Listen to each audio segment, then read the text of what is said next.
that kings were needing him. And that's a spirit of excellence and understanding and wisdom and knowledge. So I'm just going to throw this in. Take your time and read the book of Daniel. It helps. It helps for people who are looking to be excellent in all that you do. You cannot always do shakayabayaba. It helps with the spiritual structure. But the way the world works, you can't shakaba yourself into a space and not be able to maintain it with wisdom and knowledge. You need to be aware. Every time I speak to Sedinam, I'm like, I don't want to stop speaking to you. This young man reads wide and abreasts himself with so many things. And so when you're talking to him, you know that you're talking to a man who knows so many things. Yeah. That is how the world expects you to be, unfortunately. I know you have a specialty, especially you have desires, you have something you like. But the way the world works, you need to be aware of what is going on around the world. And unfortunately, or fortunately, I don't know how you want to put it, but that's how it works. And we cannot change it now. Yeah. And I think Pastor Mensa Onchabo gives it a name now, the Nebuchadnezzar system. Yeah. Yes, and so honestly, as you go out there this week, be excellent. This week I'm reading 2 books. And I'm excited. I'm really excited. I'll tell you all about it later. And then tomorrow we'll talk about it. Over to you, Jay. All right. So there you have it. Of course, it's DDOV wrapping it up right here on the show. Most definitely. Okay. So time for us to, get into major happenings across the world. Next, getting straight into Coffee Daily. But before that, you know how we do. It's a Monday. We need to get into some music. And when we come back, we get into the trends and the rest that we have for you right here on the show. We'll be right back.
since they decided to ring Joe Mettle, yesterday was, last night was an incredible night, okay? It was gratitude of praise, praise reloaded, gratitude of praise, and it was absolutely fantastic. I got there very late, but the latter part of the event was the best part. But thank you, Joe Mettle, and thank to the team for putting this all together. Obviously, MX24 was on board, and we went to do our thing, okay? Well, you're welcome back from that break. This is still the AM Club coming to you live from the MX24 studios, Oleander Street, East Legon, Accra, Ghana. It's now time for us to get into Coffee Daily with Cowboy Coffee. We are going to be looking at what is trending on X. Big conversations coming up on the show. But before we get into that, let's talk about something we all want, and that is success. Everybody wants it. Everybody dreams of it. We all aspire to succeed and make a mark in life. We push ourselves to excel, enduring challenges along the way just to be successful. Charlie, when work gets tough, and I bet it will, you need that extra boost to keep pushing forward. And on those days where you need somebody to be there for you, Cowboy Coffee will be by your side. It's a rich creamy 3-in-1 blend with a great taste and aroma that would aid kickstart your day. So whether you're working or just creating beautiful memories to friends and loved ones, Cowboy Coffee will be there with you every single moment. So no matter where you're at, as you chase after those goals, keep Cowboy Coffee close to stay motivated and going. Remember, Cowboy Coffee is with you every single moment. Like it's with me this morning. And so we're going to be zooming right into X. What is trending on X? J.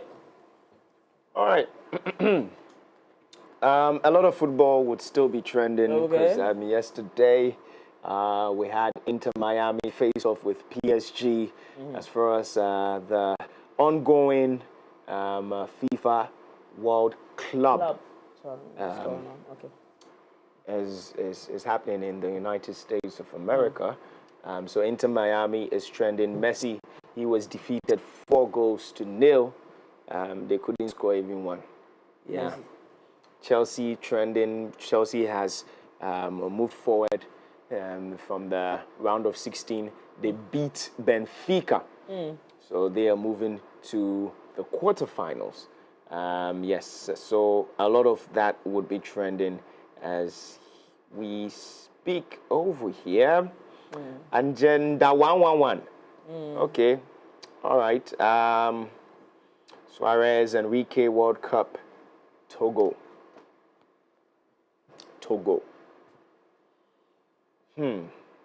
Nyasimbe. So what happened with, we saw what happened with Kenya, right? Yeah. So same thing is happening in Togo. And so this one here says African. Ali Naka says Africa stands with the people of Togo. For it must fall. Togo is not a family property. So we do know that his father was in office for a long time. A very long time. Yes. Yeah. And then he has also been in office for a long time. All right. So African Renaissance says there are reports that France might be behind the revolts due to French puppet president's stand to integrate with AES. 100% Togolese have all reason to revolt against foray neo-colonial rule. At same time, one has to be careful to not be the useful idiot for France.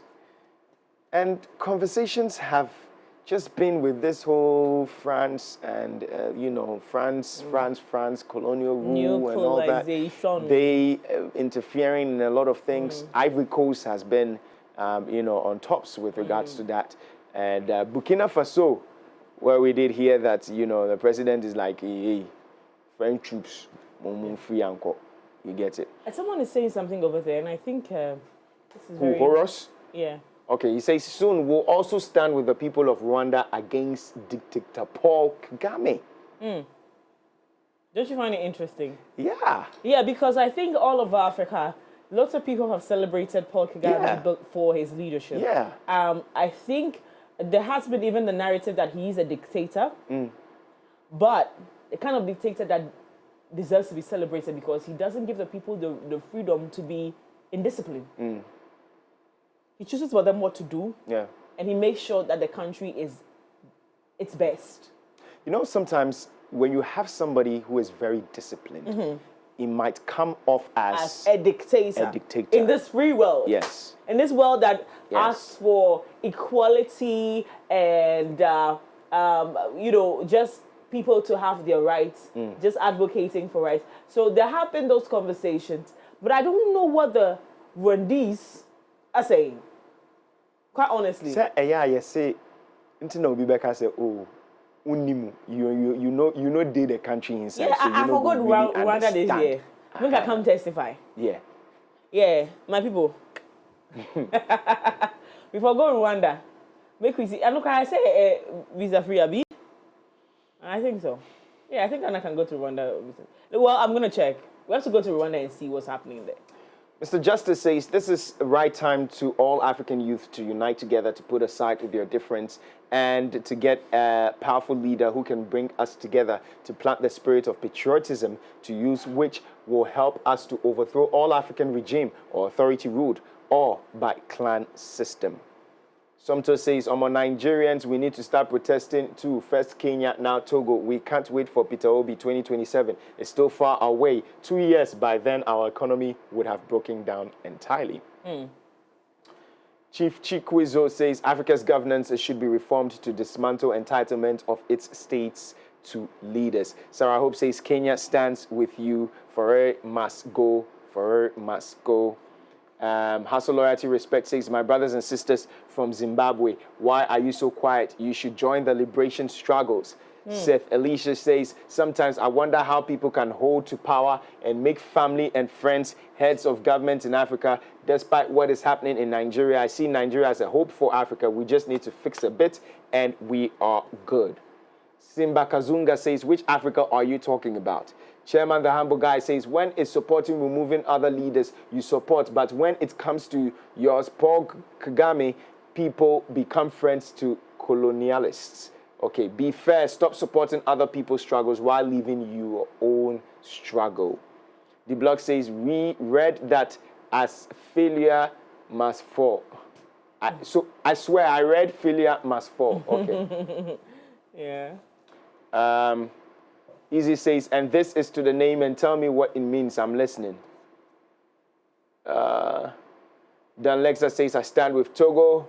Dibozo says, from his dad to him for so many years, is it a family business? He must, for Christ's sake, he must go. Okay. Police in Togo have run out of tear gas. And I like this in French. It says, ce n'est pas facile à Lomé. Do you understand? It's not easy in Lomé. It's not easy. And we have a border with Togo, right? Yeah. Is that a flower? Eh? Is it a flower? A flower. People say a flower. Yeah, flower. A flower. Is a flower? Listen, this is how you pronounce a flower. A flower. A flower. Oh my God. How was Applause. Oh, but this is not good. Yeah. Anytime I see something like this, I get this nostalgic feeling. Let me tell you something, okay? I think there was a time, right, that this country thought that fighting, or let me not say this country because I wasn't there. There was a time in the world where people thought that being free from a colonial masters was the way to go. So people like Kwame Nkrumah, Nelson Mandela, and some of these leaders rose up to fight for the freedom of the African continent. So you would see that the fights they went into, we got some success there. But it's not success that we've been able to sustain. Right? And so then we have all these neo-colonization conversations coming up. I'm telling you, that sometimes fighting is the only way. Sometimes holding your peace is the only way. You just have to tell what time it is. Now, if when you see people that are supposed to be protecting African people and they're coming against them, i.e. leaders, security operators and whatnot, you're worried, right? Because you're like, are we not the people you're supposed to be serving? Why then are you now coming against us when we're asking you to do something for us? Yeah. You would have expected the opposite. That if you're my leader and you're supposed to be a servant leader, then when I'm asking for something, you should hear me and give me results or an answer. So what our forefathers fought for somewhat looks like it's been defeated and whatnot, but I think there's hope. The only thing is that we need to keep on our toes and keep asking. And either keep begging or keep fighting. Whatever we do, we cannot keep quiet. Because the silence of this generation is the downfall of this entire continent. And so I think that my generation, we get it. The Gen Zs get it. They know that we deserve more. We've seen what's happening in the West, and we think that we deserve more. And so we'll keep fighting. We'll keep asking. We'll keep begging. We'll keep voting because we have the right to. And hopefully we get the results that we're looking for. Africa will be great again. Hopefully our hands are crossed. Africa will be great again. But some of these things you'll see coming up. Most definitely. Yeah. Upcare, I've lived in Lome for a very long time. Nyasimbe Eyadema, father of the current president, led for decades before he died in 2005 and his son took over. Well, if the people of Lome, Togo feel tired, they have to react even though their economy is still better than Nigeria. Oh, Charlie. Niger. No, then straight bullets. Straight bullets. Niger always go claim. They carry as far as 2000. Yeah. 2000, 2001, 2002, thereabout. As Ivory Coast they face him, then Niger too they take. At that time it was Obasanjo. Yeah, they claim him. 2001 I'm going. Now when? 2001. I think I'm primary school, I think. I'm primary school. I think maybe JHS 2010, Hey, no. Hey. No, hey. Now kindergarten. Kindergarten. Goodness gracious. Now kindergarten. Yeah. KG. I'm here. Teacher, please, I want to go to the washroom. Okay. All right. So, I mean, everything else is sports. Now, with regards to the ongoing Club World Cup, yeah. I hear Africa is performing abysmally. Oh, we've been kicked out. Yeah. Everybody. They performed abysmally. Everybody has been kicked out. Everybody has been kicked Africa, right? If they come and fight for freedom. I'm really waiting for Sedinam to come through. And let me ask him if it would have been possible for the likes of Kotoko or Hearts to, qualify for something like this. Ooh. Yeah. So I'm waiting for him to come. So he gives me, the technicalities. Yeah, we're trusting for that. Whether we can even is that we play the club ones at the level of Africa. So I quite remember those times we had Azek Mimosa from Ivory Coast, Asante Kotoko, Hearts of Oak, Espérance de Tunis, and all these African clubs coming together to play a tournament that I knew of. But as to whether we can qualify in one way or the other for the FIFA World Club tournament, I don't know about that. Okay. So I'll just be waiting for him to come through. Absolutely. And then we get into that. Well, having said that, then we zoom right into our stories for this morning, right here on the AM Club. Stay tuned. We'll be right back. Visit www.mx24online.com for news, exclusive behind-the-scenes videos, up-to-the-minute sports updates, and the latest broken pen stories now. Expo Online. Visit mx24online.com today. MX24. Fun, fearless, and factual.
30, 1982, some over 20 years ago.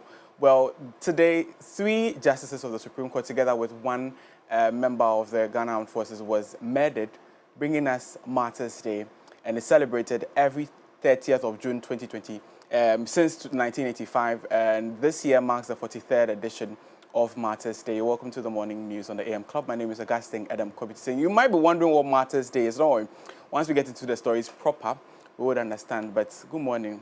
Good morning. Good morning. Esquire, how do we call lawyers? Lawyer Miriam Udwak Mensah. No, Miriam Udwak Mensah. Esquire. Ah, Jeff, change the slag. Change the slang right now.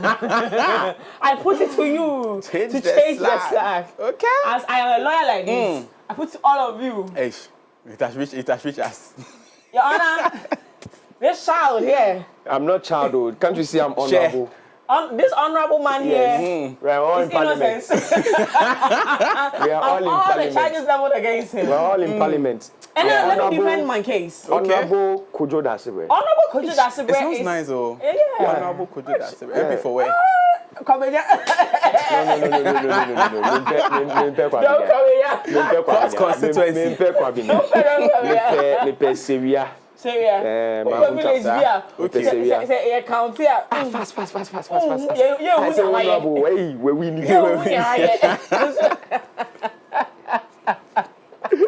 Honorable Kojo Honorable Kojo Dasibre has Dasibre. been a very dedicated young man, Right. and making sure that the lives of young people in Syria and Ablukman have been safeguarded. So I put it to you. Hey. Honorable is showing working. Yes. This one is for my lawyer. Honorable way there. Look at my legal fee. All the law school I went to. This is what I get. This is legal fee. Talk. So, Your Honor, Talk for more. there's a reason why we keep honorable men like this in our society. That's Right. And there's a reason why you should acquit and discharge this young man, because he has What was I acquitted for?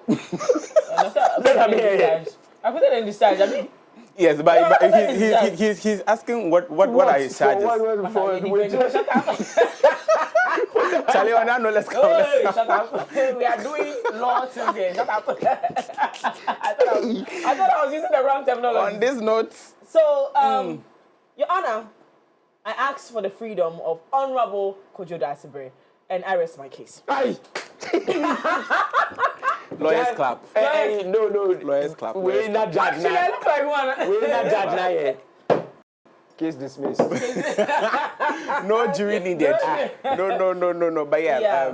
Today, judges, justices, lawyers around the country are commemorating this day. Normally, there's a service that's rendered for these 3 individuals.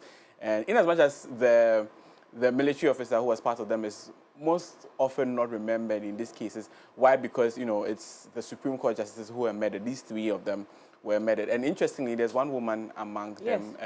While I get into the story, we'll talk about the profile of these individuals, who they are, and what really happened with regards to this. But we would remember that their murder which was in 1982, happened during the military takeover.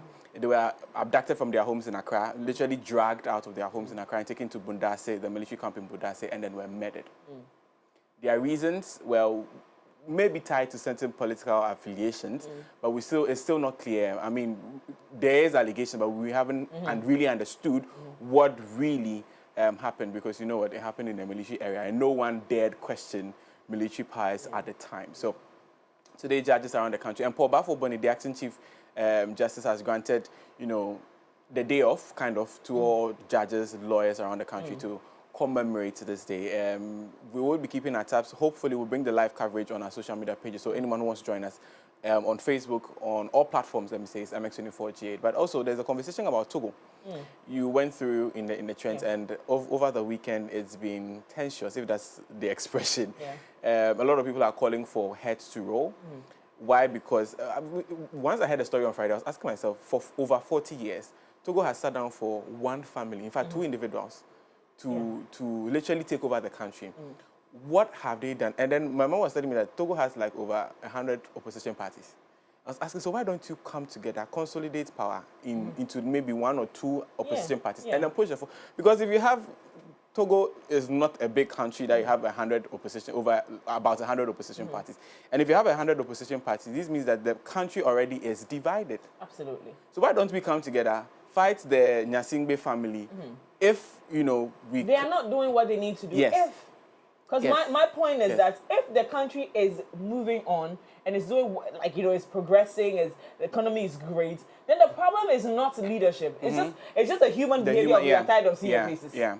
And that shouldn't be the reason why someone should be removed, Abi. So if what is happening there is is really fighting the economy, then there should be conversations. Right. And then you would recall what happened in Ghana some years ago with regards to the Ashaman, when the military went to Ashaman to brutalize certain people. The same thing is happening. I was looking at the videos, and then they are literally entering homes.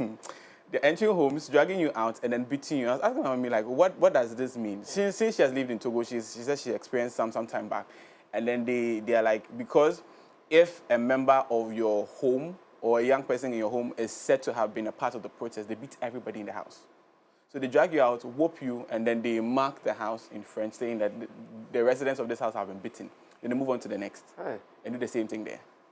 Yeah. But how do they get to know that maybe a member of... So literally they are beating, just like what happened in Ashama, they're beating everybody. I don't know, military training in Libya now, is that what you do? And interestingly, they are calling on ECOWAS to the regional bloc ECOWAS to come, put some. I was like ECOWAS. Were they able to contain Mali, Niger, and Burkina? They broke away. They tried to bring them back, but they are still not. I mean, it's interesting how French countries are beginning to. What is the word? Want some sort of a breakup. It's really interesting. I was just telling Jay earlier that there's going to be a point in this world where everybody will seek that freedom that our forefathers fought for. Because again, the idea is that if we were in what they were doing there by 2025, Africa would be an independent continent, state or continent, not state, continent that is independent of colonial masters, is independent of anything that stifles the growth of our economies. That's what the plan was. Right. That will be a united front, just building and keep building with all the natural resources we have. 2025. Here we are. Ghana here. We are still fighting. So for me, the fight just continues until we see some sort of progress in all the African countries and their economies. It's important. And that is why a body like ECOWAS was put together. True. But dear ECOWAS, I hail you. Anyways. Good morning, ECOWAS.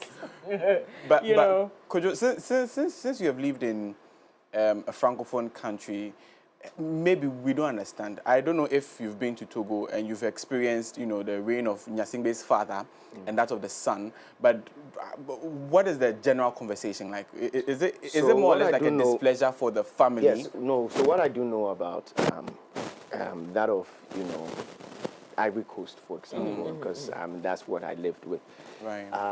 For a longer period, if the people are not happy with the things that are being done as far as the government is concerned, they would express their displeasure. Right. One, it's like giving 3 warnings. One, they'll go on a protest, on a normal protest. Secondly, they might go on a protest, but this time they'll vandalize a little bit of things. Right. Third, they'll go haywire. And there's something about the French. I mean, I met a friend way back into time that we used to, be in Ivory Coast and all that. And we're talking about what we're seeing here when the youth of Ghana will go on a protest or something of that.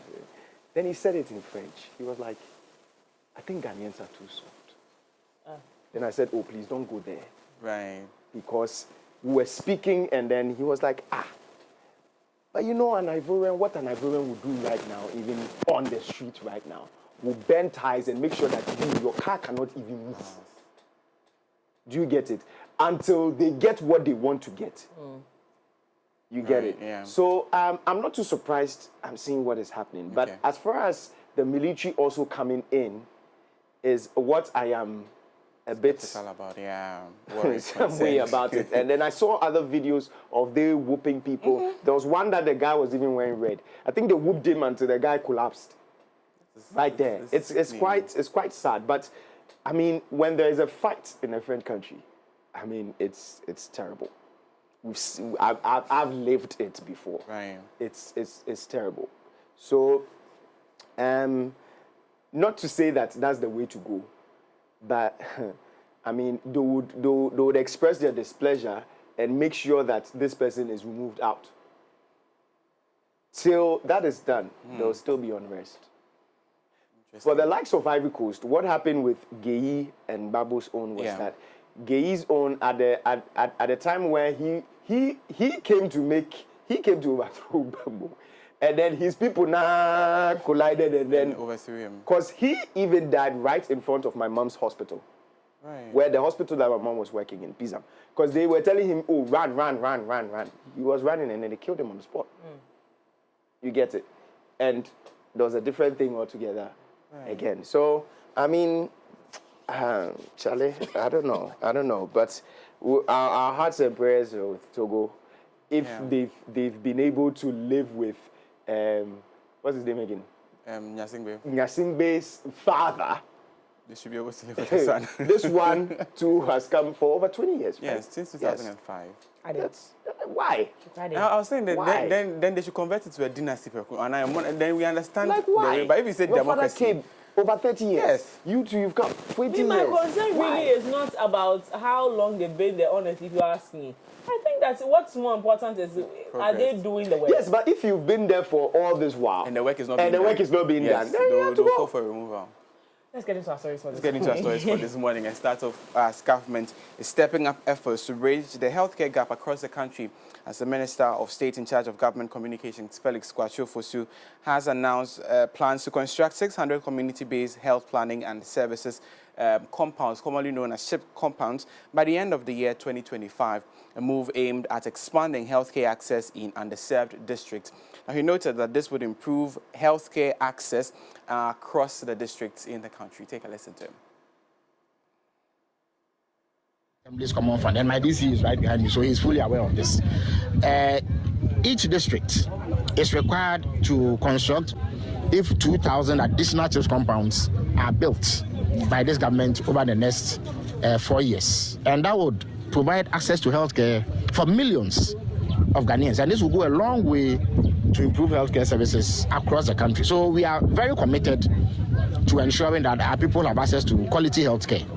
And at various levels, we will make efforts to invest in health facilities that meet the needs of the people. Yeah.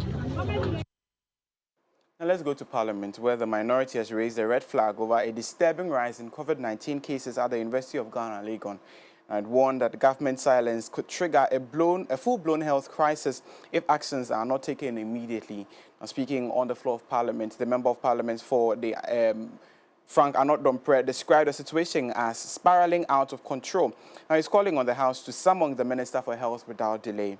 He warned that the government's slow response was breeding fear among students, staff, and residents among the university, as well as the general public. Now, let's put this into proper perspective and understand why exactly Frank Anot-Dompre, the minority chief whip and member of parliament for Insao Madweju constituency, is raising these concerns as in a red flag and a situation he has described as spiraling out of control. Well, we know that some weeks ago or last week, the University of Ghana Health Directorate released a statement saying that it has begun to identify some COVID-19 cases and announced a resurgence of the said COVID-19 virus. However, it has raised certain concerns, but the university has dismissed these concerns as, well, the COVID is in the system, but it's on the University of Ghana campus. Why? Because it's said to have spread out at the Pentagon Hall Week that was held some weeks ago in the build-up to the release of that particular statement. Now, we've seen a lot of people among the public raise concerns as to why exactly we are confining the COVID-19 said resurgence to the University of Ghana and not bringing it out to the entire Accra region, the Greater Accra region, or the entire part of Ghana. calling for probably contact tracing or a total shutdown of the sort to make sure that we are able to contain the said virus. But he is calling on the health minister, since so far the health ministry has not put out any statement in regards to this, confirming or of the sort reacting to this particular statement. He's calling on Parliament to summon the Minister for Health, Kwabena Kando, to Parliament to give some answers to members of Parliament, as well as reassure the public of what exactly the ministry is doing to contain this particular development. As and when he appears in Parliament, we'll bring you updates with regards to that. And now today is Martyrs Day, so let's talk Martyrs Day as the acting Chief Justice of Ghana, Paul Bafo Boni, has formally granted permission to the members of the Ghana Bar Association to abstain from court appearances on Monday, June 30, 2025, in observance of this year's Martyrs Day celebration. And a circular issued on Tuesday, June 17, 2025, to all judges and magistrates across the country, the acting Chief Justice noted that the exemptions is in line with long-standing tradition, allowing legal event commemorating the lives of judges who were murdered in the line of duty.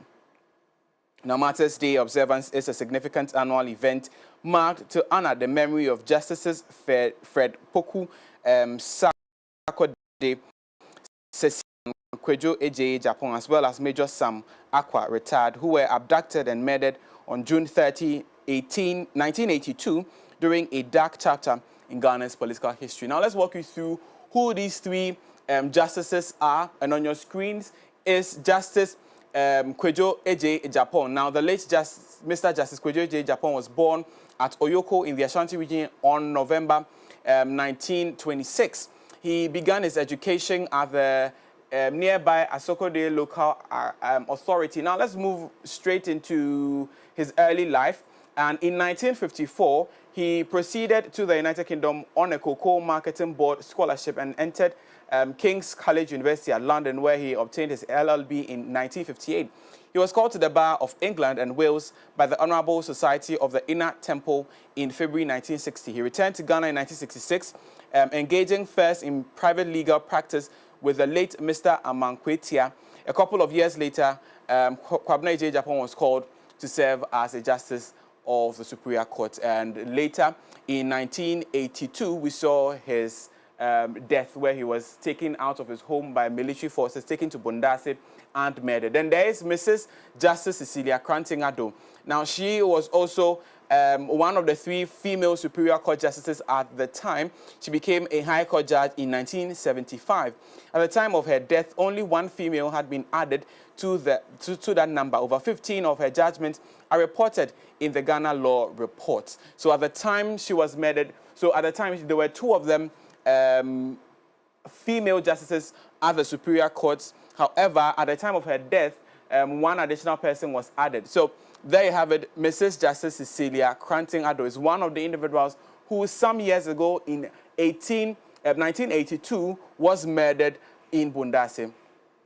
Now, the last and final person, and certainly not the least, is Justice Frederick Poku Sakode. Now, he also was not a person who was bound by, he was a person, so Justice Poku Sakode was born in Koforidua on August 19, 1926. He was educated at ECM Primary School, Koforidua. He then continued to Adisadale College in 1943 to 1948, where he was a house prefect. He passed his O-level examinations with distinction. In 1950, his father sponsored him to Sierra Leone, where he studied successfully at Fourth Bay College, where he then went to the United Kingdom in 1952 to pursue legal studies. So Justice Sakode then returned to Ghana and joined the office of the Attorney General. He rose quickly to become a senior state attorney in 1966. He was elevated to the bench as a High Court judge in 1971 and discharged his functions with distinction. And now these are the three individuals. So if you are wondering who exactly they are, well, these are their profiles. They were High Court judges at the time of their murder, and you immediately get to the Supreme Court. Right at the entrance, you see three busts of three individuals. These are the individuals whom were murdered some years ago in 1982 during a military regime. Their names are Justice Fred Poku Sarkodie, Justice Cecilia Kwarteng Ado, and then Justice Kwejo Eje Ejapom. There is another individual, Major Sam Akwa, retired. His bust has not been mounted at the forecourt of the Supreme Court, and there you see martyrs of the rule of law. These individuals are considered to be the martyrs of the rule of law, dedicating their lives in order for the progression of law here in Ghana. Today marks the 43rd celebration or commemoration of this particular Martyrs' Day celebration among judges. We'll bring you updates, hopefully as and when the commemorative service or the commemorative event kickstarts. We'll bring you updates subsequently in either on our social media pages. So join us MX24 on all platforms, MX24GH on all platforms, or join us live when the service starts. Now, away from that, the Elections Commission of the Ghana Journalists Association, GJA, has cautioned against the circulation of a fake voters list on social media ahead of the national and regional elections scheduled for today, Monday, June 30, 2025. Now, the committee, in a statement issued on Sunday, June 29, by its chairman, Peter Mate Agbeko, urged all members to ignore what he describes as a mischievous fabrication, parading as voters lists, and rely solely on the official voters register, which has been duly signed by both the GJA General Secretary and Treasurer. Now, the committee advised members to seek verification directly from the Elections Committee or visit the official GJA website if in doubt. The committee also noted that the Ghana Police Service will be on standby across all regional voting centers to ensure a smooth voting process and safety of all voters. Now let's do some news that's still happening today. The National Identification Authority, NIA, has announced the temporary suspension of the indefinite strike action initiated by its staff members under the Public Service Union, PSWU, paving the way for a full resumption of registration and ID services across the country starting today, Monday, June 30, 2025. A public notice issued on Sunday, June 29, and signed by Williams Ampoma, the head of NIA's Corporate Affairs Directorate. The authority said the decision follows extensive engagement with key stakeholders, including the National Labour Commission, the Fair Wages and Salaries Commission, as well as the Ministry of Finance and the leadership of the PSWU. The suspension comes days after the service disruptions that affected access to national ID registrations across the country. The NIA expressed regrets over any inconvenience caused during the period of their industrial action and thanked the public for their patience and understanding. So today, if you visit any NIA office, they are expected to assume office across the country, are expected to assume duty across the country. So if you have any issues with your Ghana card, with your identification cards as well, you can visit the NIA office beginning today as they have suspended their strike action.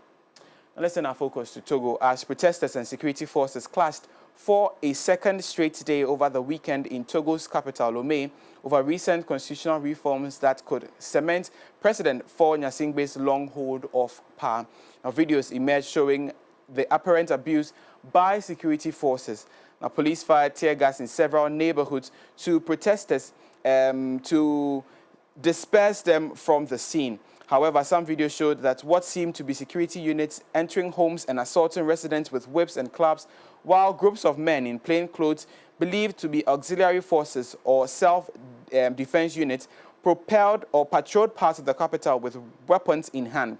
Now, internet access to the West African nation has been restricted, with social media platforms functioning intermittently. Now, let's bring you some disturbing videos. We are saying these are disturbing videos because the videos are quite worrying, to say the least, especially the ones that are, you see them beating people. This is one where the woman was at home and was dragged out of her home and was brutally beaten. We do not know what exactly was used to beat her, but you can see the strength and the force with which they are whipping the woman. There are other videos where you see them kind of twisting people's feet and then whipping them barefooted under their feet with what is seemed to be whips and clubs. They've called on ECOWAS, political analysts, security analysts have called on ECOWAS. This morning we tried to establish contact with a security analyst to understand what exactly is happening in Togo and if Ghana is at risk of seeing this de-escalate from Togo into Ghana. Why? Because Ghana shares direct borders with Togo. Are we going to see an influx of Togo persons fleeing the brutal attack of military persons? We try to establish contact with a security analyst, but we try and bring you that particular conversation tomorrow. Hopefully, we try and bring you an extensive conversation as to what is happening in Togo and what the potential threats to Ghana is, and if indeed, if ECOWAS steps in, will we see some finality to the unrest in Togo?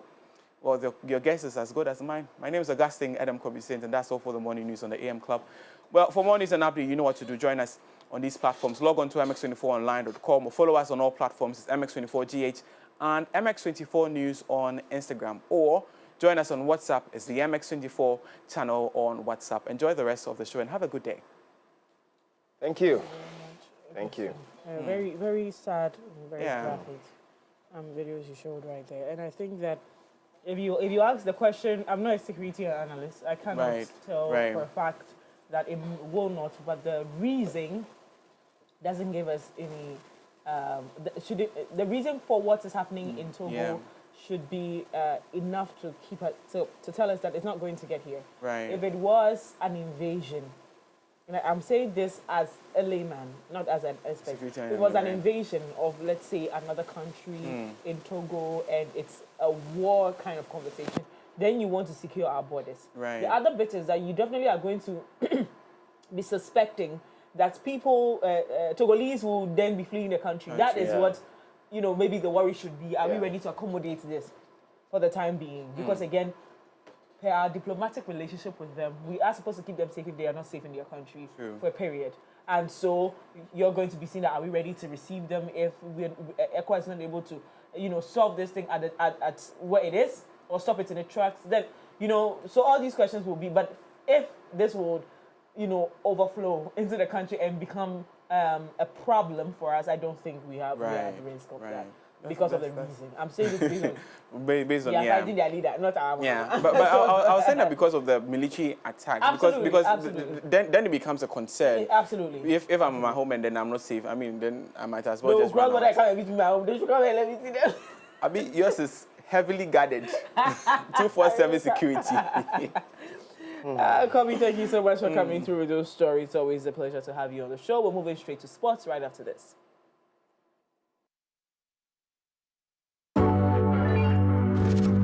Visit www.mx24online.com for news, exclusive behind-the-scenes videos, up-to-the-minute sports updates, and the latest broken pen stories now. Experience more of MX24 Online. Visit mx24online.com today. MX24. Fun, fearless, and factual.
It's the last day of June, but it's the first day of the week. Welcome to Sports on the AM Club. My name is Reginald Edmund. It's been a weekend of sporting activity from the realms of UFC to boxing all the way to Formula One. We ended it on the pitch with a lot of adverse weather conditions. This and many more we have for you in the quick update we're about to deliver. But first, good morning, guys. Good Good morning, good morning, good morning, good How you morning. doing? Oh, I'm good. Good morning. Pardon? How was your weekend? Tiring. Yeah? Yeah, I'm still looking forward to getting some sleep. Yeah. You need it. Yeah. You worked How was hard. your weekend? Yeah, My weekend. was very, very eventful. Very eventful. Yeah, I know why you are saying very eventful. I saw some videos somewhere. Jay, how was your Now weekend? you know. Now you know. Oh, you know. now me know. Jay had a now me question know. for you. Yes, I was regards to- asking yeah. if why have you changed your face? Oh no. You become serious. Oh, child. You're not serious. Okay, what's the question? So you know, when it comes to African clubs, Yeah. there's a tournament for that, right? Yeah. What's the name of it? So there are two tiers. There's the Champions League, the CAF Champions League, Yeah. and then there's the CAF Confed Cup. Yeah, the CAF Confederations Cup. Yeah. That's what I'm talking about because that's what I know. That the likes of ASEC Mimosa, we have Esperance de Tunis, we have. Normally, they actually play in the Champions League. The CAF Confed Cup is the second tier. So quickly, Okay. let me just pose this for you. Champions League is to CAF Champions League, and then Europa League is to CAF Confed Cup. Okay, all right, cool. And I know Kotoko and has also plays. Yeah. They've played in maybe this time around they are not part, but So this time, Kotoko will play in Confed. okay, all right. Is there a way where what qualifies Kotoko to play for this tournament, this particular tournament? Play in this tournament. Okay, so Kotoko won the FA Cup, and anyone who wins the FA Cup in Ghana is guaranteed a spot in the particular tournament. That's the CAF Confed Cup. No, I'm not talking about that one. The I'm talking about the Champions League. FIFA World Club. Okay, so for the Club World Cup. Yeah. Okay, so the Club World Cup's criteria for selecting the teams is way different. Okay. Totally way different. If you just permit me 80 seconds to get through it. So there are 12 European teams. Why? Because of the attention they want, number one. But 4 of them qualified based on the fact that they actually won the Champions League in the last 4 years. Hence, the likes of Chelsea especially making it there because they made it from the exact cutoff point till now. Real Madrid is also there, and then some other teams. The other teams who have not won the Champions League and yet are there because of coefficients. So they rank high on the UEFA coefficients, hence their opportunity to play there. Just like the likes of Dortmund, and then you'd also mention Porto. Because of their coefficients, they get to play there. Now you go into the MLS, and some teams qualified because they were champions of the CONCACAF region, like the Champions League. Their Champions League, they were champions in that one. But LAFC, that's Inter Miami. Sorry, Inter Miami. I know that's where you are going to. Inter Miami. No, that's not what qualified I'm going to. because they are the host team. Okay. And for the host team, they played sort of their FA Cup as well, and the winner of the FA Cup got qualification into it. So they are the host team. But for the South Americans, you need to have won their Champions League down there as well. That's why you have a flurry of Brazilian teams. I'm talking about Africa. So Africa, the four teams that went are all previous champions in the CAF In the Champions CAF League. Champions League. Yeah. Okay. So they are the best from Africa. So if House of Folk or any Ghanaian club In the next local 4 team. years, you get to go to the next Club World Cup. So it will be held each and every, how do I say it? 2 years. No, 4 years. After 4 years, so you get to play in it. So from now, But this is the maiden edition. yeah, maiden edition with a lot of drama and a lot of funny stuff. you What's so know. funny stuff? Yeah, because you can't start watching a football game on Saturday and end in Sunday, or you can't start watching a football game one day and end in another. They were playing Chelsea versus what is that team's name again? Benfica. So they had played 86 minutes of the game. 86. Now I was left with 4 minutes. No problem. All of a sudden, the game pauses. They say, thunder, light storm, and then it's coming. I text someone in the stadium. I said, what's happening? He says, oh, there has been a protocol that has been deployed. I said, okay, no problem. We are here. We are there. Over 2.5 hours. The game has not come back. For me, this is more than the 6th time they are doing this to my time. Please, FIFA. They are stressing you. The World Cup is coming. We can't do that. And no droplet of rain touch the pitch. Anyways, we'll get back to that particular story and we'll do it at 4 p.m. But now let's get into our stories for this morning. And Betway is holding us down this morning as we bring you sports on the AM Club. Remember that today is the last day you get the opportunity to get free flights on www.betway.com.gh when you play the Aviator game. You also get the opportunity of winning some 500,000 Ghana cedis in cash. What are you waiting for?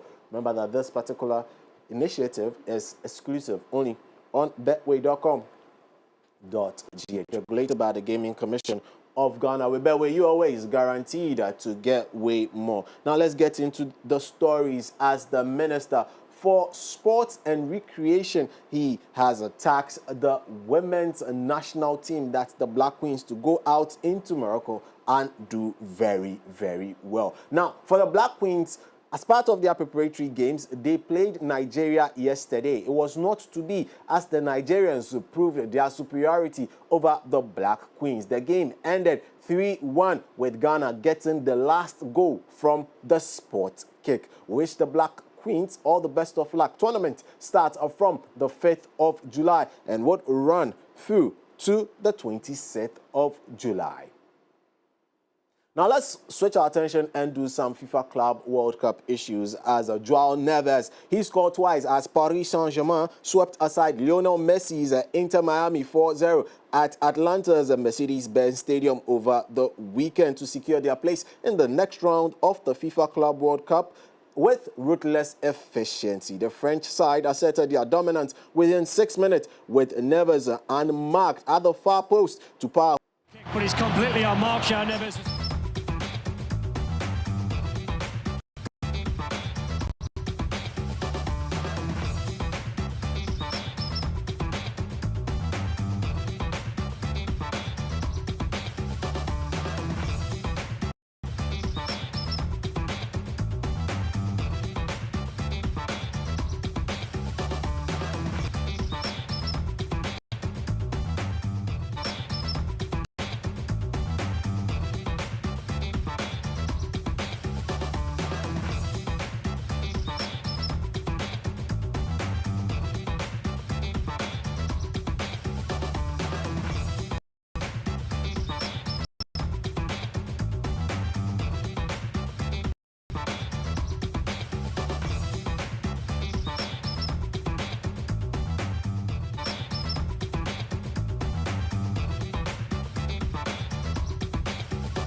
There's more to come.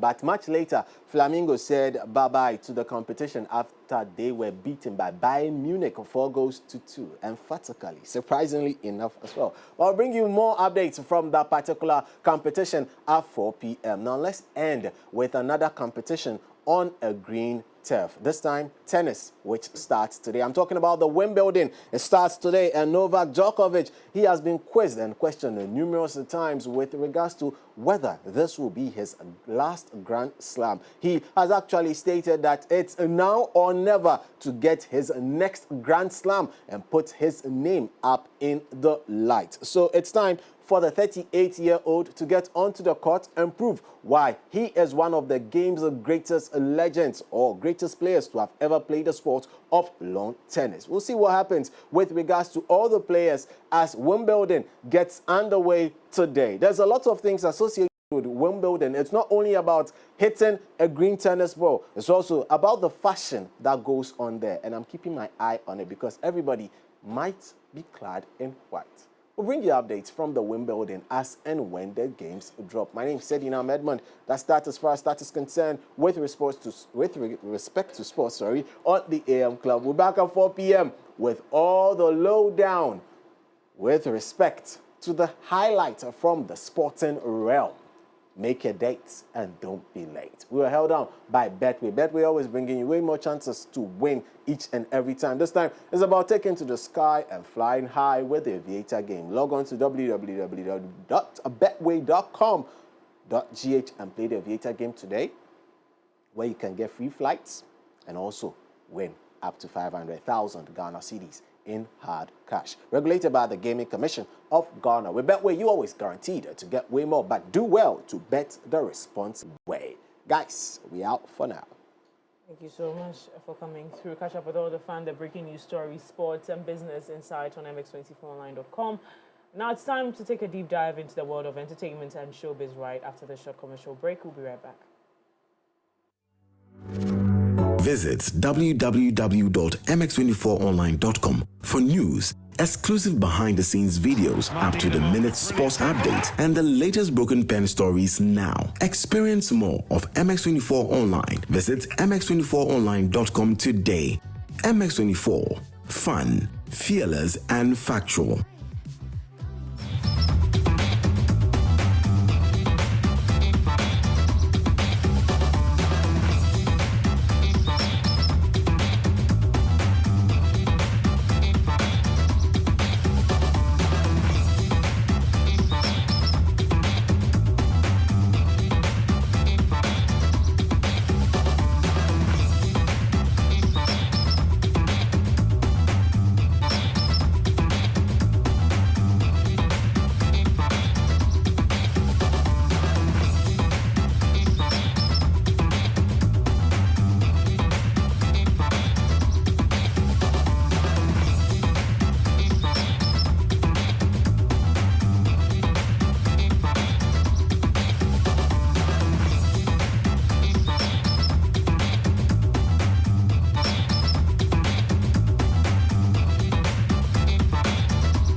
morning. A beautiful week is here, and I'm super excited because every single day in the week, I'll get to be giving you everything entertainment in Ghana, in Africa, and beyond. You're welcome to Entertainment News Segments. My name is Daphne Flashy. Let's quickly dive into it. But before that, Your Honor,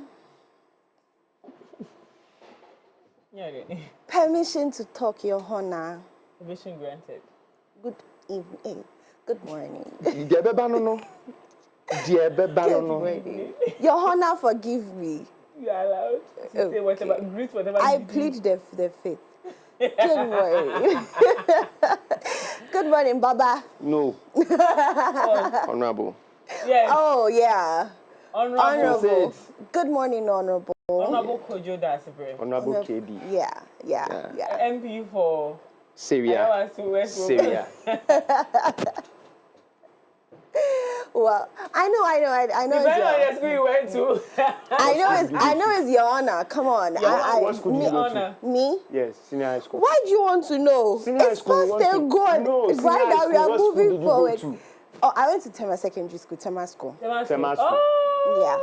yeah. That's my word. No, but I actually know it's Your Honor. Come on. Tema, I'm a that's what it is. Inshona. But I actually know it's Your Honor. I'm English madam to say me.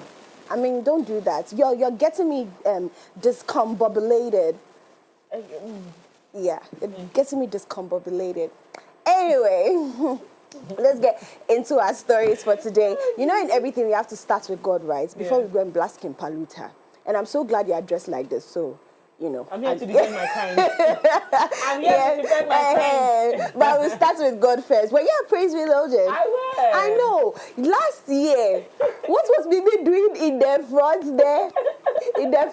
Holding handkerchief. You said your Jesus baby when the calves and David danced. Unfortunately, I got there very late. Oh, I got there so late. It was so sad. really? Like I was so angry. Mm-hmm. But when I got there, so where did you park?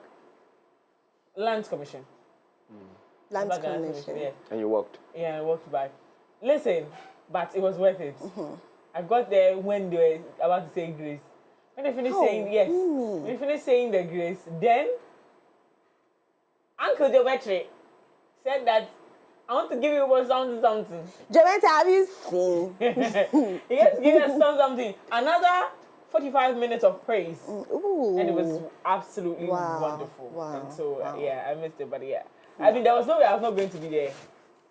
Mm-hmm. So this is how it started. It started when there was... I'm just saying that I wasn't there when this was happening.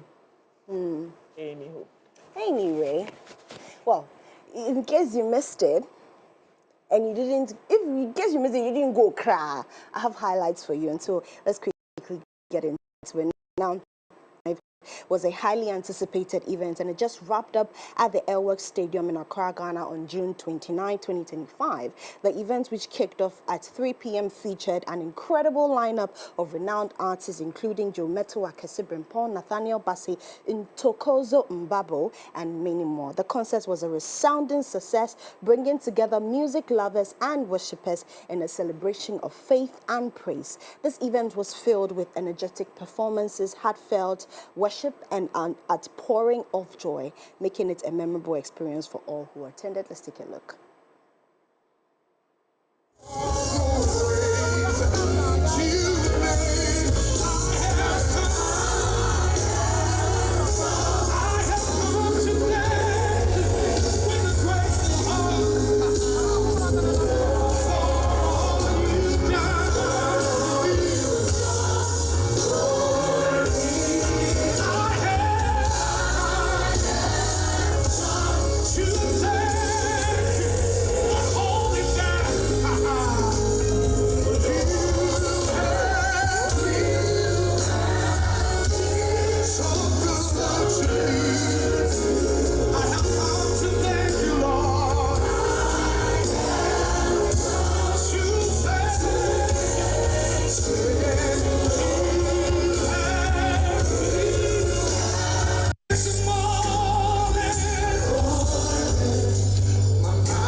And this song that I said, I wanted to sing 31st Night at my church. And I didn't sing it again because I thought it was, I can see, I can smell, and I know. So the choir director says, okay, I shouldn't try anything at all. But anyway. You want to express yourself and get into the good books of people. Then you shoot yourself in the foot. I always thought it was I can smell. Because, yeah, you can smell What does it take, Daphne? What? I put it to you. What does it take to say that this song, I'm going to minister it to the children of God, so I want to look it up, whether the lyrics were right. What does it take? I put it to you. That's it. If they allowed you to, where is it that? You can't give me the lips, give me the but you can smell the presence of God from far. Exactly. I can see, I can tell, and I know it's your But grace. smell, tell. No. Smell, tell is the same. So I always thought it was smell. So if I'm asking you a simple question. Okay, I'm listening. If you don't answer this question, please. And the next news is over. What does it take to go and look it up? It doesn't take anything. Exactly. Actually. So what was it? Your Honor, she's guilty. Beyond reasonable doubt. I'm guilty. Wow. Anyway. I hope you keep the same energy for when I'm blasting Kim Paluta. I said I am here. Shall I bring it on? Palute. Palutarians are here. Because why? No, I need artists and I need people to understand that not everyone is going to rock with your music. Why do you pause halfway to speak your mind to people that they are not rocking to your music? If you don't like, you go home. Burna Boy did it. Who? Burna Boy did it. But that's the thing. That's the thing. Not everyone is going. Why are you shaking your leg, Bibi? Why did you land your story? No. Not everyone is going to rock with your music. Then why are you there? They've paid you. They've paid you. They have objection. They have paid you. Objection overruled. You've taken your do money. what you want to do and go. Wait, they've paid you. You've taken your money. Perform. Whether you're bopping their heads or whatever, I know that it makes you feel like, okay, you're getting into them. But know that the time that your songs were hot cake, you literally had the crowd in London going over the top and you even stopped midway and you started crying. But this time, the crowd in London said that we are not working with you small. Maybe we want like B-Sharp or we want, who else? You know, all these hot artists there. So why do you have to stop midway and say, I'm performing for you? You're nagging, you're complaining. And I need you to be very fair because Edru Molly, dear, so dear, okay, you sobbed. So be very fair. Is it fair? I think it's only wise, okay, to understand. For him to stop halfway. Sorry. Your Honor. Overruled. It's only wise to ask people. Right. Why they are not responding the way you expect them to respond to a certain situation. So if I come to you and I'm talking to you and you're not responding, it's fair to myself to walk away. Okay, to just leave it's fair to myself. Emotionally, I'm preserving my energy. I'm not coming to stress myself. But it's only wise to ask, sister, why am I talking to you and you're not minding me? It's wise. So he asking that, you are not jamming to my song. Every artist's spirit will drop if they're performing a song and you're not dancing. Why am I here then? It's not about the money all the time, guys. Some people, mouths don't say, the reason why this guy has been in this industry for over 20 years and hasn't given up and had to wait till this time for him to be celebrated is because he's definitely passionate about what he's doing. So if he's doing what he loves and people are not responding to it the way he would desire it, he would want to ask questions. You probe into it till you find out why. There's nothing wrong with that. You want to talk about tone and posture, right? And that is where you probably will say that, we don't owe you. Shall we have pay you? Do what you want to do. He has not been to Nigeria. Do what you have to do. That's where he went from Ghana. Let me accuse them. Do you know what I mean? So it is only wise to ask these questions. When you talk about tone, language, and posture, you want to be like, Basa, we pay you, go do what you want to do. We don't owe you jumping around, but it's only nice. Also, Krano, why did you leave the house? People when they come and stand there, me. Good point. For me, there's nothing wrong. And like he rightly said, Burna Boy did it. In fact, so many artists have done it. And I've asked because listen, it's not encouraging to be standing up front. If you're a public speaker, you know this, that when you're standing over people and you're speaking, whatever they're doing down there influences what you become when you're standing across the other side. And so you want a more, safer energy or a more lovely energy. Let me put it that way. That's why they would even advise that when you are speaking in front of people, you look over their heads. Because people can say, I said, no. I said, no. That's true. So please, it was the right thing he did. Yeah. But I've been just told not to call for the video because it's dirty. So for it being dirty now, you know that he went over the board. Did you watch it? Yes, I did watch it. But I feel, okay, there's a difference between this one and then that of Burna Boy. Burna Boy, that it was his personal concert. Okay. This one, he was built to perform. Yeah. And then you could tell that where he went to perform wasn't like the first one now, that wasn't it. This one, I think they said it was a boat cruise or something of that sort that he went to perform. So the crowd is quite relaxed, and look at boat cruise. You get where they come from. Yeah. So you cannot, although they would want Kim Paluta to be in the space, you're looking at it from a different angle. If I was him, maybe I would have gone with a different rendition. Not the normal coming to jump on stage, you get where I'm coming from. Maybe this one is much more of a boat cruise or something. Okay, my man called a live band, kakra. I've played it, I've recorded it, and then I come and play it, and then like a different thing altogether. And this is what artists don't get. When you're going somewhere and read the room, 1, 2, because if he goes and he's going to do the same performance that he did Ghana Party in the Park, the same thing this time around, I'll get fed up because I want to see a different Kim Paluta. You get it? That's why I like it. Right now, he's in a different hairstyle. Yeah. This is not what he has right now. You get it? Although maybe for branding, this is what I know Kim Paluta for. Okay. But that one is a different one. I say it's grown, bigger and all that. Yes, that I would see Kim Paluta and be like, oh, okay, what's this? That's a different one. But I mean, with your craft, read the room, know that, oh, this is a different audience altogether. Go with something else. Yeah. There's always a way of coming, and that's what we like. We like Ghanaians and we like new things too. We get tired of things. Very easily. It's a human behavior. It's not Ghanaian behavior. It's a human behavior. Yeah, like Charlie, do something different. Bring in something different. So the idea. Yeah. Imagine we come here and then Esquire decides to. That's why me I have a problem with lawyer Esquire. Because like, every day Esquire is wearing Esquire. They dress in a certain way. So Esquire is Esquire. Yeah. But if maybe she comes in and it's a different wig, or maybe she comes in with short hair, there's something that will lighten me up and be like, oh, Mimi, today, dear, you get me. Who using me? You see that's if we're on the show every day and we are wearing the same outfit every single time. Mimi has been giving us back-to-back every time, so we're really proud of Something you. different. Anyway, let's move on. Esquire, please don't remove your dress. So we are also going straight to your clients, Davido. I'm bringing my clients today.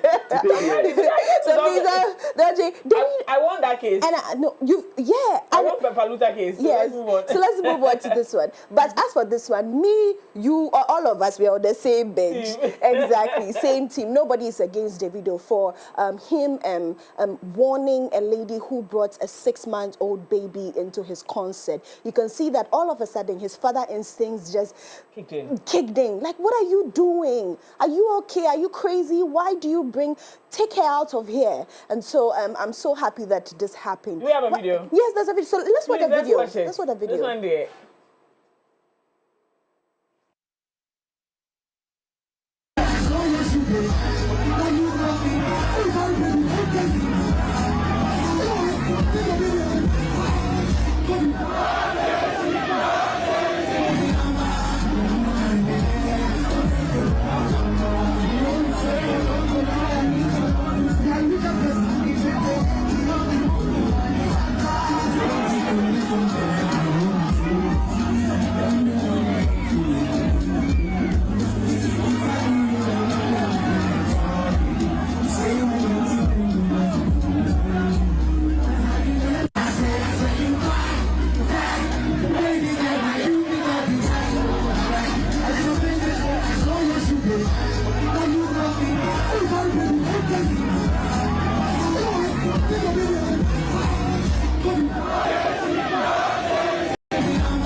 Now let me defend my clients.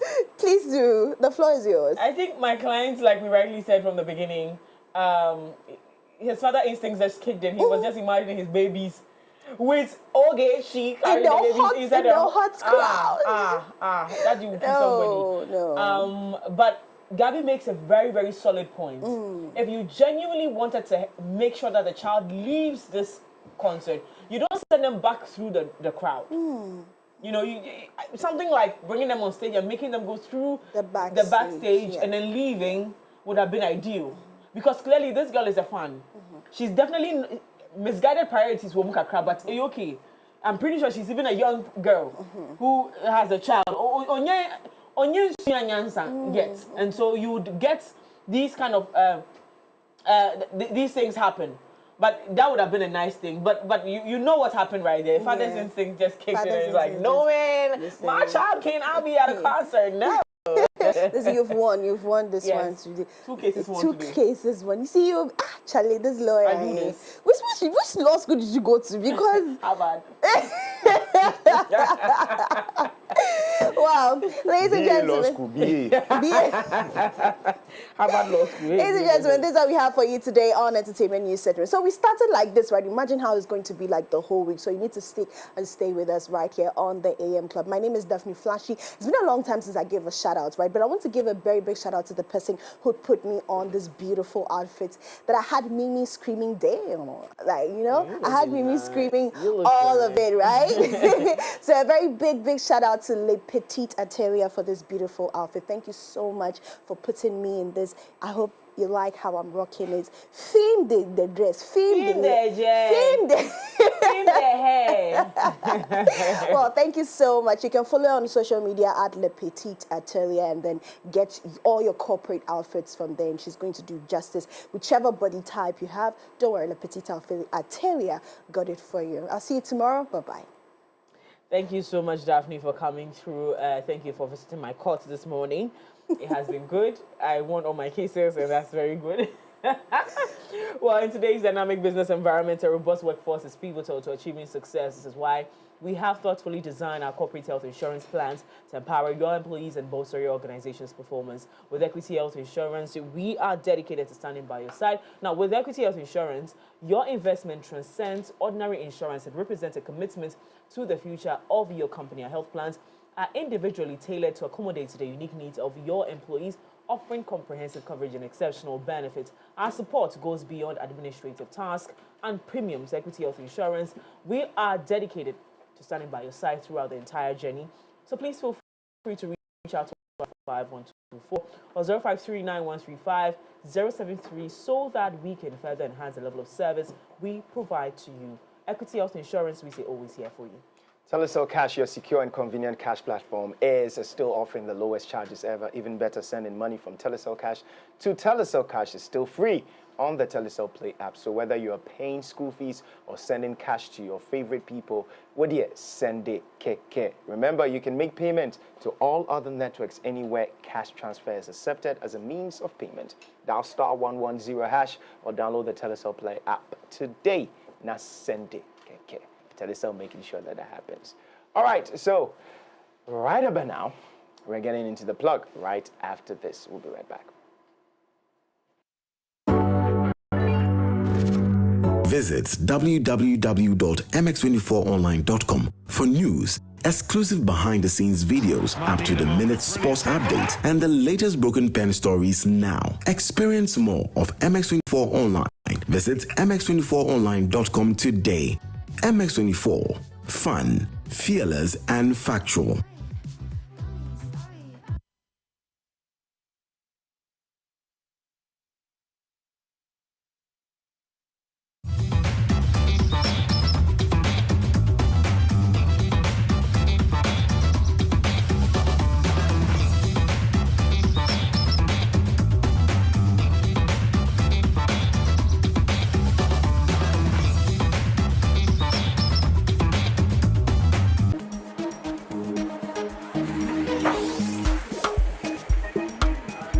What inspired me to start Style and Glamour Packaging Firms? I saw a need on the society, that is the environment. How plastics are destroying the natural environment.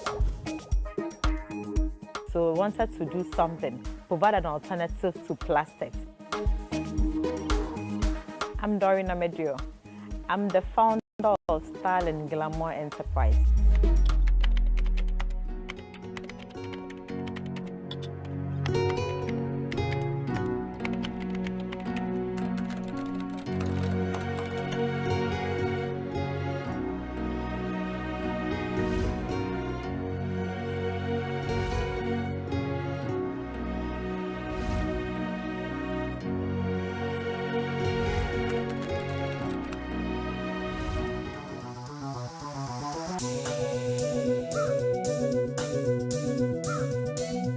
Style and Glamour is a socially and environmentally conscious business dedicated to empowering young women in the production of reusable bags, that is food boxes, teaser boxes, paper bags, and tote bags, and the sales of these items as well.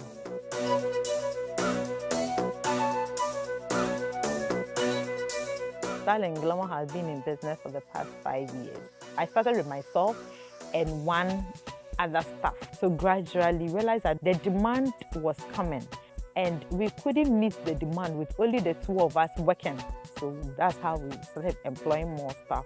Now, our staff strength is about 15. We believe in women empowerment. So when it comes to Style and Glamour, our workforce is about 99% women. We work with women. I started with Style and Glamour 3 years ago. The Jumano Abuame.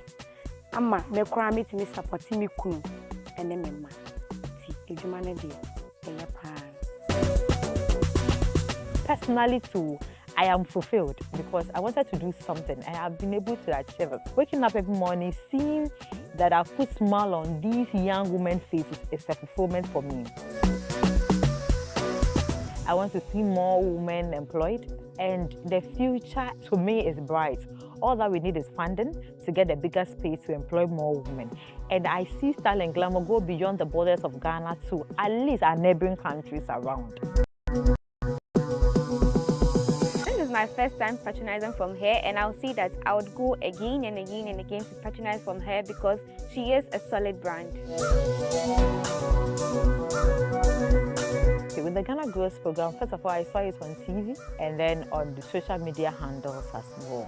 And I think you are doing a great job. Bringing businesses into the limelight is key because people get to know what young people are doing in the country. If you want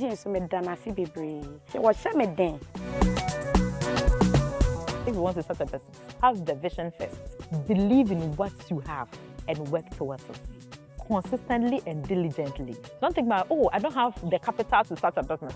Start small and bit by people will start believing in your dreams and your aspirations, and then they will invest in you, and then you will get it. Ghana grows all day!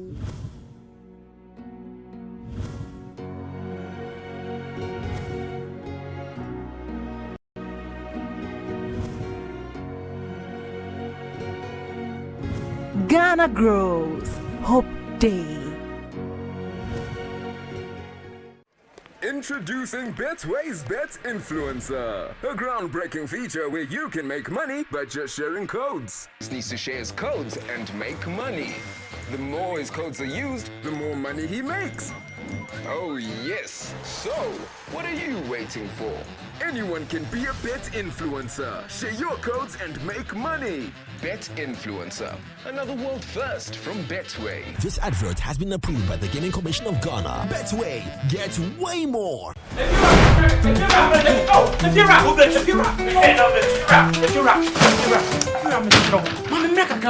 Rent back with the Pia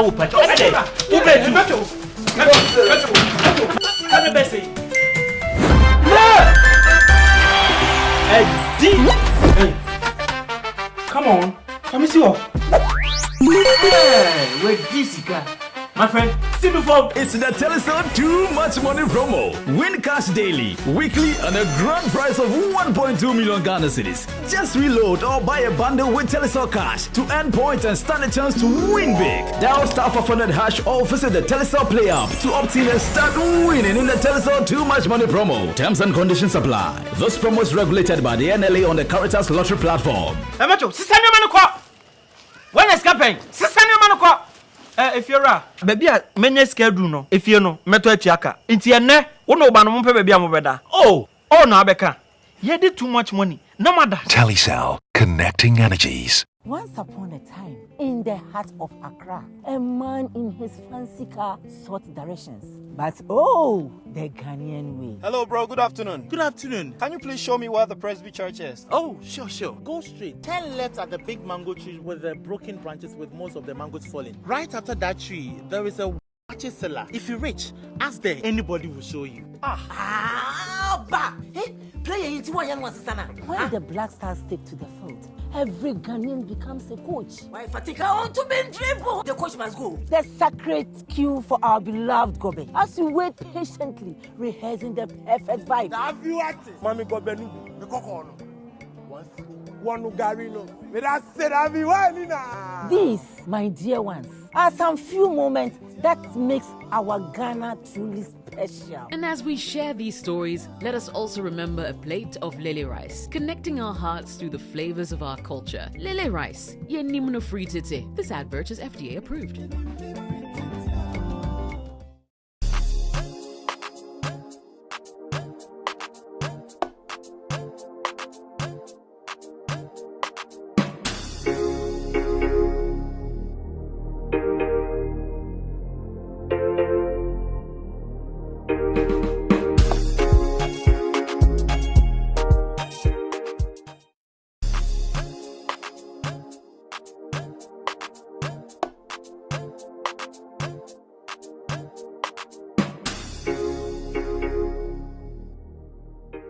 Hi, my name is Ruki. I'm a TV host and a self-styled chef. Cooking is my ultimate passion and it's something I would say is my calling. Now, for those who cook a lot like me, there's one fact they always state. Ingredients decide how tasty your food is. And for me, the game-changing ingredients is water. Tap water at the moment is not the best option considering what's going on in the country. Also, such as water can taste weird and produce too much waste, so it's a no-no for me. My number one choice for cooking is Jibu water. Cooking with Jibu water enhances the flavor of your food. And it's not just that. Unlike other brands where you have to pour it from a heavy bottle, the 20-liter dispenser bottle comes with a tap that makes things so easy. So see how simple it is with Jibu? Cooking with Jibu gives you big flavors and great taste without all the stress. Remember to cook with Jibu. Jibu, transforming opportunity to thrive.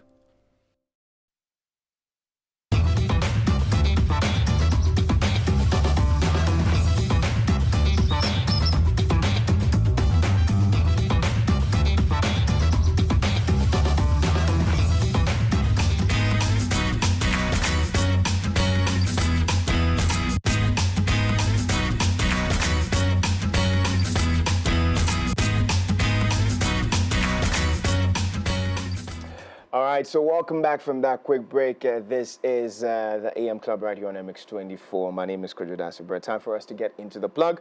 And we're throwing the spotlight on the 45th UGBS Management Week Celebration. And of course, when you see UG, you know it's University of Ghana for that matter. Yes. Joining us for the conversation, we've got Edem Reginald Klonu, beg your pardon, UGBS BHJCR President. And then we've got Olivia Meto, she's UGBS MESA President. And then we've got Boniface Kwarteng Amaning, who is UGBS Marketing and Communication. Are you an officer? Okay. All right, so ladies and gentlemen, welcome. Good morning. Thank you. Good Everything cool? Yes. My first question to all of you, because we know that in the University of Ghana, there was a statement that was sent out that all gatherings should hold for a while because of the rise of COVID. It doesn't apply to you guys, does it? So it's not that it doesn't apply to us, but I think recently the Ghana Health Service issued a letter to the public whereby University of Ghana pages to publish, where it doesn't really classify COVID as an international threat anymore as compared to it's been those times when it came. So we are just trying to, so what I believe the Ghana Health Service on their expertise are working together with our university of that kind of public tension. So yes, so we will just be trying to follow every guidelines that they give us and every procedures that we will just follow during our program. So devoid of it, still the week celebration is going to happen. Oh yes, it's going to happen. But we are just going to follow every guidelines. I like that because I mean somebody would wonder. I mean, like, oh, okay, there's a resurgence of COVID and the university has brought something out. But you know the business school is close to UPSA, is it? Yeah, that's where the campus is. Yeah, so that's the graduate campus. That's the graduate and campus. Then we have the undergrad. But the main campus is on campus. Okay, all right, beautiful. All right, so let's talk about the week celebration now. Then, who wants to go first? Well, I think our president. The president will go first. Yeah, president has to speak. Yeah. So let them take us through. Why are we supposed to get a week celebration in the first place? And what does it entail? What are the goals? What are we looking forward to achieve after that? Okay, so thank you very much. All I'll have to say about this year's UGBS Management Week is that it's not just going to be an event. Okay. It's going to be an experience where we are bringing together innovation, entrepreneurship, and general knowledge together into one powerful theme. I think we want to go outside our lecture halls. We've realized this year's Management Week celebrations theme is marketing, innovation, and entrepreneurship as catalysts for success in our 24-hour economy. Okay. So we are seeing how innovations and entrepreneurship are going to help foster the 24-hour economy.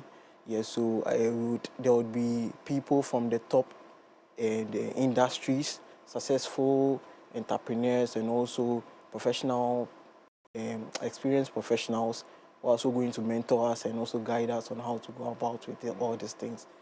It's going to be a very exciting moment. You'll get to meet people who mentor us. As students, we have great ideas, great business ideas. We're going to get people who mentor us, people who hire us, and even people who invest into these great business ideas. So this is what the UGBS Management Week celebration is all about. Okay. Yeah. All right. It's a whole week. When is it starting? So it's starting on 14th July. 14th of July? Yeah. Okay. And ending? On the Sunday, which on is 20th the Sunday. July. Exactly. Okay. All right. Olivia, can you take us through what each day we're supposed to expect, or probably what are the activities involved? I mean, President has said a lot about entrepreneurship and innovation and coming together and bringing all that, but are there specific, because I know when it's a week celebration, Monday there's something, Tuesday there's something, Wednesday there's something, so can you just run us through some of them? Okay, so Monday we are going to be engaging a lot of our alumni. Okay. We are going to create an opportunity for our students to engage with past alumni. And then on Tuesday, we are going to have an educational tour for senior high school students, take them around the business school, show them how things work. Wednesday is our main day, which is Management Day. That's going to be the highlight of the week. So we will have a lot of top industry people coming to speak to the theme. But Thursday and Friday is a surprise. Thursday and Friday is a surprise. Wow. Interesting. So, it's a surprise. Yes, you have to come to experience. We have to come to experience it. Okay. So Thursday, Friday.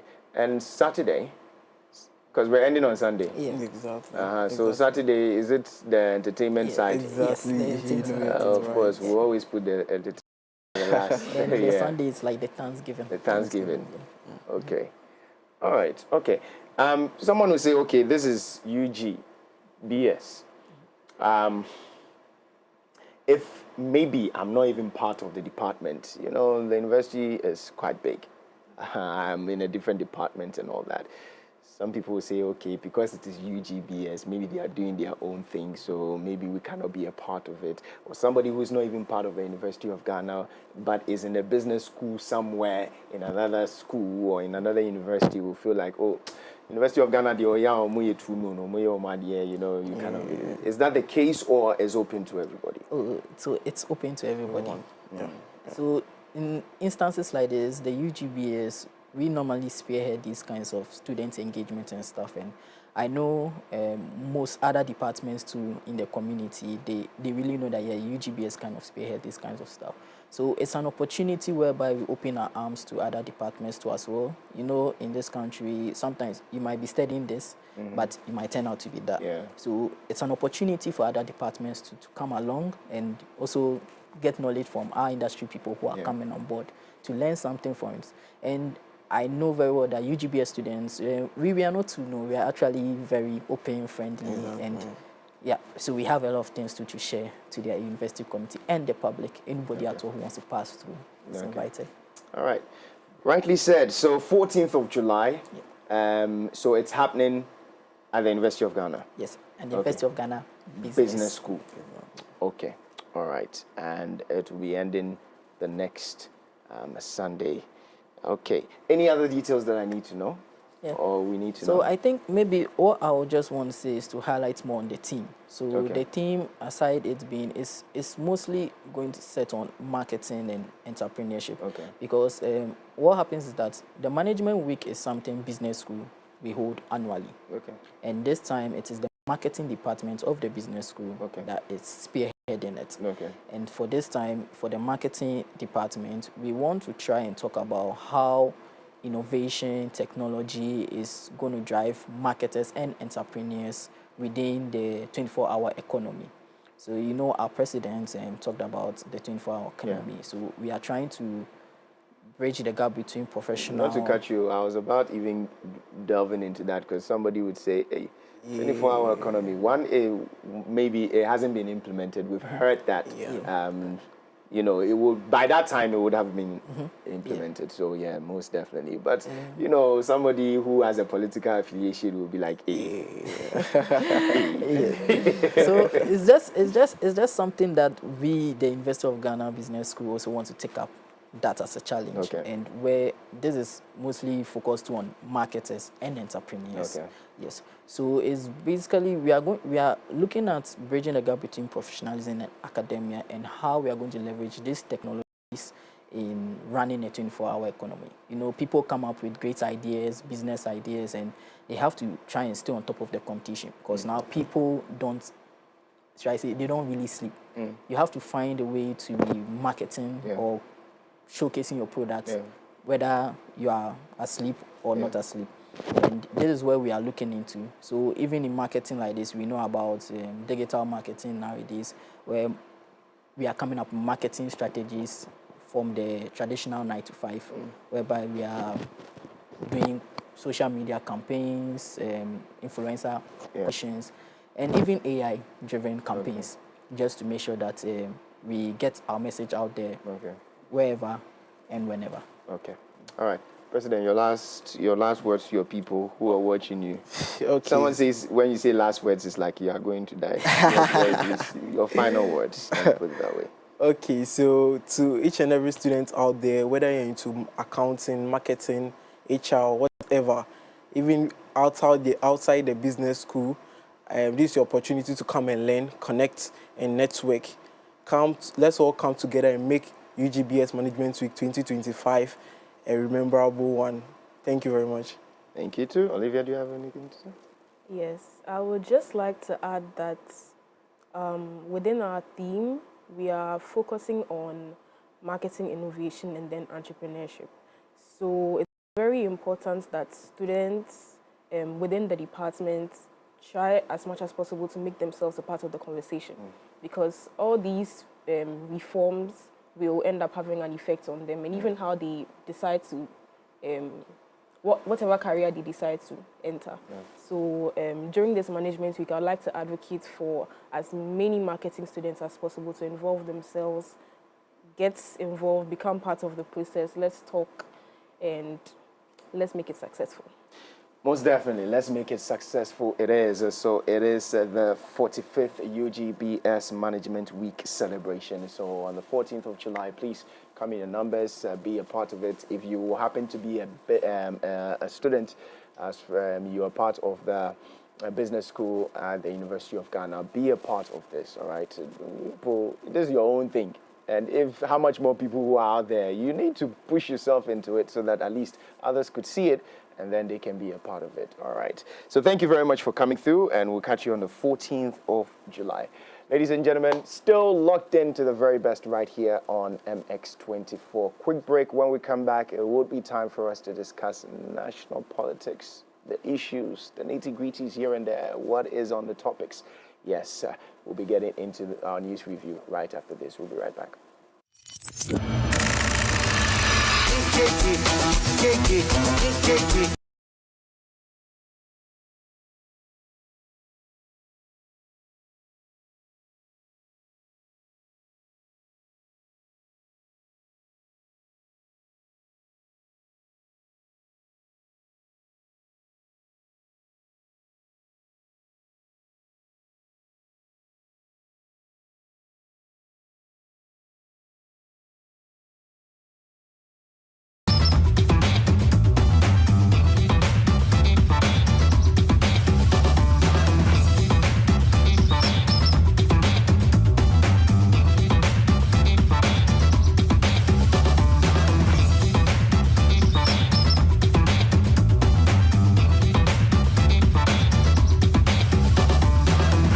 Welcome to Deluxe Experience Ghana, your trusted partner in creating unforgettable events. From breathtaking stage designs to dazzling lighting solutions, we bring your vision to life with precision and creativity. Our expert event planning and consultation services ensure every detail is taken care of so you can enjoy a stress-free experience. Every moment our professional photography, videography, and live streaming services, because every memory deserves to be cherished. Transform your event venues into a masterpiece with our exquisite interior lighting and permanent designs tailored to suit your style and theme. At Deluxe Experience Ghana, we don't just plan events, we create experiences. Let's make your next event extraordinary. Deluxe Experience Ghana. Think events, think Deluxe. Contact us today on 0267 83 7006 or 0545 03 8620 and 0545 03 7520. Deluxe Experience Ghana. Think events, think Deluxe. Once upon a time, in the heart of Accra, a man in his fancy car sought directions. But oh, the Ghanaian way. Hello, bro. Good afternoon. Good afternoon. Can you please show me where the Presby Church is? Oh, sure. Go straight. 10 left at the big mango tree with the broken branches with most of the mangoes falling. Right after that tree, there is a watches cellar. If you reach, ask there. Anybody will show you. Hey, play into one young one, when the Black Stars stick to the field, every Ghanaian becomes a coach. Why Fatika on to be dribble? The coach must go. The sacred cue for our beloved Gobe. As we wait patiently, rehearsing the perfect vibe. Have you acted? Mami Gobenu, the cocono. One Ugarino. These, my dear ones, are some few moments that makes our Ghana truly special. And as we share these stories, let us also remember a plate of lily rice, connecting our hearts through the flavors of our culture. Lily rice, ye nimno free tete. This advert is FDA approved.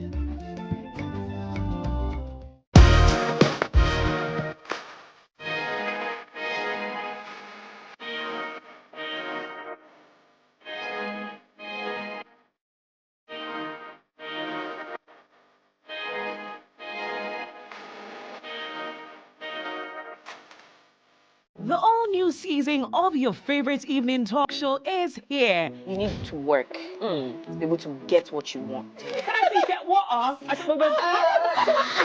If a man understands that the woman's makeup, sexual makeup, is not same as mine, I need it every 2 days. In fact, some men need it every day. The Dish returns on your screens with more laughter, inspiration, and powerful conversations with progressive women than ever before. They are my brothers, they are my friends. In trying to please people, you begin to lose yourself. You get to a point where you don't even know who you are anymore. And then people start to define. This season, we're diving deeper into real-life issues affecting women, unfiltered and raw. We're addressing challenges faced by women in our society. I'm like, how do I want to be in a place where I wake up every day and I have marks, my face is swollen, or something has happened to me some way or the other, and I'm supposed to be covering up and giving an excuse for someone who is doing that to me? It doesn't feel good. Join us every week as we sit down with incredible women, each with their own stories to share. If you read my caption, that was I brought you here to have an interview, and that's what we're going to do. Stories that will move you, challenge you, and leave you thinking long after the show. Owning your sexuality is understanding and being aware of your individual energy. It's more than the physical, it's the energies that you also come with into this universe. From the triumphs to the struggle, we're covering it all. At the point where I realized that my auntie needed some particular help, I said, no, I have to stand up and talk about mental health. Get ready for thought-provoking conversations, inspiring guests, and a whole lot of heart. This is The Dish, where women lead the conversation. Don't miss out. The Dish is presented by Epiglow.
welcome back to the AM Club right here on MX24. My name is Miriam Udwa-Commenta. We're getting into our big conversation for this morning. But before we talk about the big conversations in this country, let's talk about this one. I think is very important. Your health is your greatest asset, and planning for future medical needs is essential. The Equity Future Health Plan is a long-term health savings and insurance solution designed to provide financial security for your future medical expenses with flexible contribution options. This plan ensures that you or your loved ones are covered in times of need. Whether it's routine checkup, specialized treatment, or emergency care, you can enjoy peace of mind knowing that your healthcare is secured. By subscribing to the Future Health Plan, you gain a structured health savings fund, access to top-tier medical care, financial protection against unforeseen health expenses. Contact us today on 050-6607-910 or 050-996-9010 to enroll today. Equity Health Insurance, we say always here for you. My guests are already seated. We're about to get into it. I sometimes ask my people, why? I'm just one person. You bring me 3 strong men. How am I supposed to survive in this conversation? Well, hopefully the birthday people will be nice and they would... This life, you think you have friends until they show you shaggy. But anyway, joining us, and his name is first here. Anyway, okay, Reginald Boateng, he is Deputy Director of Campaigns and Advocacy, NDC Youth Wing. Good morning. So here, dear. Very fine, thank you. Okay, great. All right, Ibrahim Goma, NPP Communications Team Member. Good morning, sir. Good morning. How are you doing? I'm good, I'm good. And this one's supposed to be my very good friend. Hopefully he invites me to his birthday party. I would do better. Right, so for Executive Director of Right Future Alliance. Good morning, gentlemen. Good morning, good morning. I hope the shade went in well, and those who are supposed to receive the shade have accepted it well. In good faith. In good faith. Well, we're going to get into our conversation for this morning, but my team is very excited to wish you a happy belated birthday. Thank you so much. We really appreciate you. You make time every single. We know that you're in power. You're busy. Stop it. Today, you came for it. Please be ready for it. You're busy, but you always make time to be on the show. We really appreciate you. Happy birthday. Thank you. I think I have to post you today. I didn't know. Sorry, I'm so sorry. But happy birthday to you. I'll send you photo shoot. Send me photo shoot pieces. We really, really appreciate it. Happy birthday to you. And right, your event. I hear it was really successful. I was under the weather, I couldn't make it, but I heard it was really, really, really, really successful. See, we are alone in this life, okay? I bought him crying. Yeah, but please, we're holding bars. We're going to make sure that we're nice to each other today, and hopefully after the show we can have our fight. So we're talking. Some of the topics that have come up, but we want to touch on your event briefly. I think it was talking points on corruption, accountability, and justice reform in Ghana, right? Yeah. Asset declaration is what we want to look at. You did touch on that aspect a little bit. Yeah, well, we spoke about it. You went into it. Yeah. Some of the nuances around asset declaration, even is he the chairman now of the NDC that touched on it? He spoke about it. He spoke about it. So please touch on that quickly so we get into our conversation. Yeah, so speaking from my own perspective and what chairman said and what everyone said, we felt when it comes to asset declaration, it's also one of the most important tools you can use to fight corruption. But there are loopholes in it currently. In the current state, you fill a form purporting to declaring your assets. The form would be just sealed in an envelope, submitted to the Auditor General. No one opens it. Not even after you've left office, no one can open it. So even if you do not have certain properties there, no one can verify. But from the summit, we were advocating for the document or the assets that you'll be declaring. It should be submitted to the Auditor General's office, and then there should be verification. If you say you have property A, B, C, someone needs to go there and verify that indeed you have it. Because sometimes this is what people do. He knows he'll be in office in the next 8 years. He has only just a single house, but he'll state in it he has about 5 houses, hoping that by the time he finishes, he steals monies and then buys those properties to cover the 4 that he doesn't have, or the 4 that he stated in it that he has. Yeah, but if you put all these things in it and it's been verified, by the time the person leaves office, you go back and check. Did you buy this property? Did you acquire this property within while you are in office? So these are some of the things that these are some of the reforms that are needed to ensure that the asset declaration tool we are using to fight corruption or check put people in check in governance, it properly utilized. In its current form, it's just a sheet of paper. Working. It's just a sheet of paper. No one knows how it's working. Right. Unless, of course, there are issues that we have to verify whether you had this. Yeah, the law does not even permit verification, even when you've left office. No, I mean when there are, like, so for instance, we find you engaged in a corruption case, then we would go. I'm the worst example you can use. I'm not going to use example, but we do have a video to that. So let's take a look at it and come back and continue our conversation. This asset declaration regime. Yes, I was going to that actually. Lifestyle audit and all that. We all deceive ourselves that we are declaring our assets. But what you actually do is that you fill a piece of paper, put it in an envelope, and then you go and deposit it with the Auditor General. The law does not allow anybody to see it, and it cannot even be opened by the Auditor General until there is a court order. You understand? So whatever I put in there is just my word I have put in there, and you are not. So before the Fourth Republic, the laws about asset declaration were even more stringent than now that we are in a democratic regime. The PNDC law requires publication.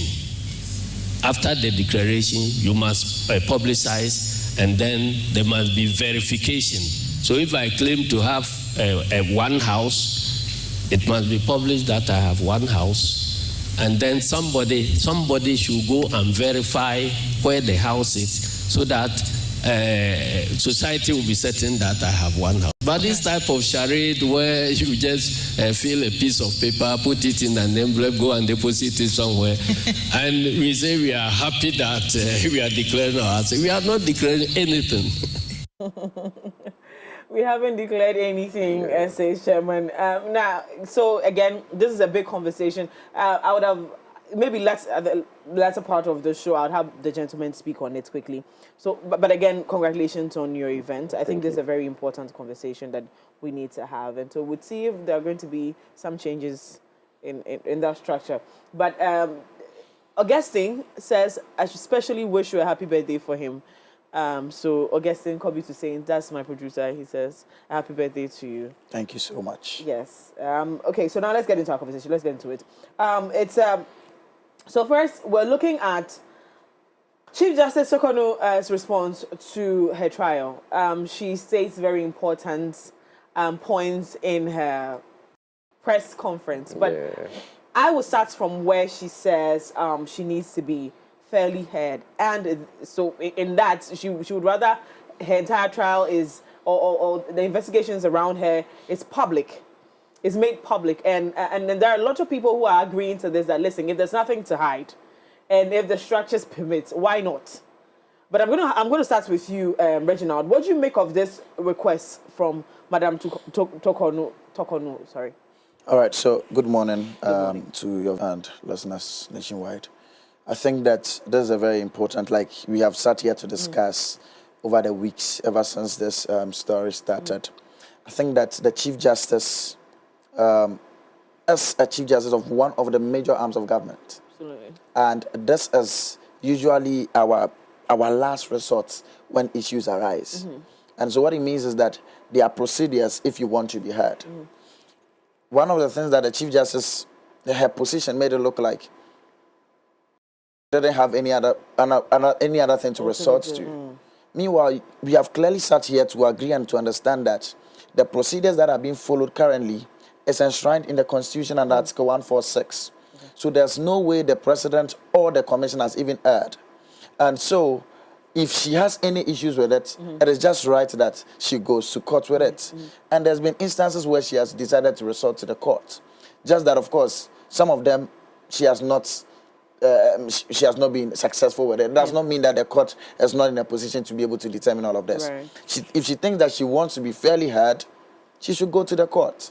The Constitution says that all of these should be in camera, and so that is what the committee is basing on to decide that we are going to be having this meeting how the Constitution says it should go. If she wants to have a change in constitutional provisions, if she thinks that she wants it to be public, she should, through her lawyers, the former Attorney General, Godfrey Dami, that's her lawyer, go back to the court. This is a court that we believe in, and this is a court that we are trying to reset. And so if you are trying to reset, it means that we need to hold the tenets in the Constitution very serious. And so if she has any issues, she should go back to the court and resort to the court. I do not see any contestation in this at all. Okay. And the press conference, personally, I thought she was going to allow for questions, just so that people can also ask her questions and then answer. It looks like she just had something to tell us and she came to tell us. Fair enough.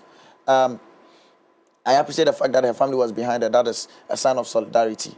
But then I didn't see the basis of this press conference. Do you think she just wants to be heard and be visible throughout her entire conversation? For some time now, the case has not really been spoken about. She's given us news item to talk about today. We are talking about her. We are talking about her case. So we are renewed in the minds of the citizens that okay, we have a chief justice that's currently going. That has been suspended, you know. She needs her job back and all of that. But I also think that, I don't know, if there's a time lag for the committee, we need to hear from them. At least, periodically, they need to tell us what is happening. So that we know if, indeed, what we are hearing in the grapevine, that she's committed all of these and she's going to be going. Like, let us hear something, but also not to rush the process. Yeah, so in my own small vein, I think that if she has an issue with the procedures, there's always a way to go. And it's again through the courts. The court of public opinion wouldn't matter in this situation. There was also a bit where she felt unsafe. She mentioned that she doesn't feel very safe with the location where this procedure is going. Is happening at, because she has history. Her family has history with that, and she doesn't feel safe with it. That issue being addressed, do you think that there's a way that we can handle it? Also, again, you want to talk about her emotional stability throughout the entire process. And so if she feels like she's unsafe in the space where the entire procedure is happening, shouldn't she be heard? Yeah, Mimi, completely respected. The due lodge that we all thought was like a space where matters like this could be discussed. Personally, I didn't know that it was a space that holds such dark history. And so if you come out to talk about this way, I think it will just be right, like just in the face of humanity, that this location is changed. Because if this is a place where her trauma will consistently be reminded, I don't think it is fair to have a fair hearing over there. Yeah, personally, that's what I think. Thank you so much, sir. Okay, sir, go on. First of all, let me say a very big good morning to the cherished viewers across the world. As he said, we have spoken about the Chief Justice for quite a while now, and it keeps becoming topical because of the developments. Sad, of course. And as a woman, with where you are seated, I believe that yourself and all other women out there would even be more traumatized than the woman who is going through these things. And it's only right that she comes out to address issues and make the public know the trauma she's being subjected to. The Article 146 that provides for such petitions be submitted to the president, and the president submits to the National Council of State, and the processes herein that are ongoing, also provides for her to have a counsel, which of course she has a counsel, lawyer, former AG Godfrey Boateng.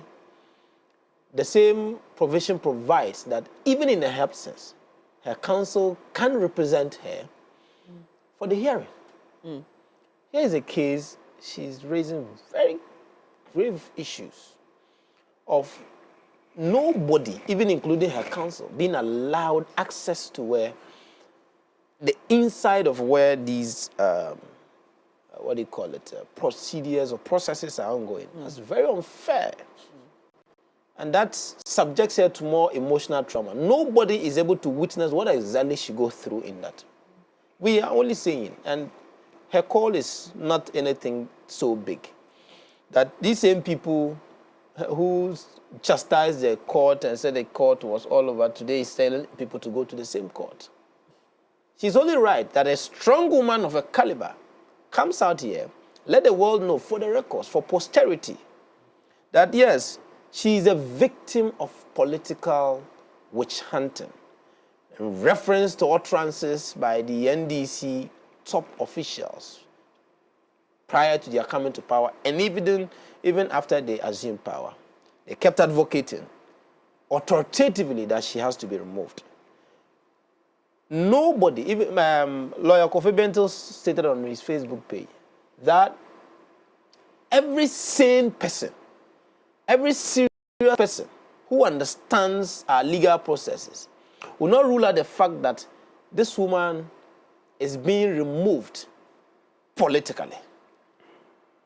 What is going on is characterized on utterances previously regarding their dissatisfaction with the CJ and all that is ongoing. So I am not sitting here to assume a PR role for either the judiciary or the Madam Chief Justice, who is currently battling this suspension.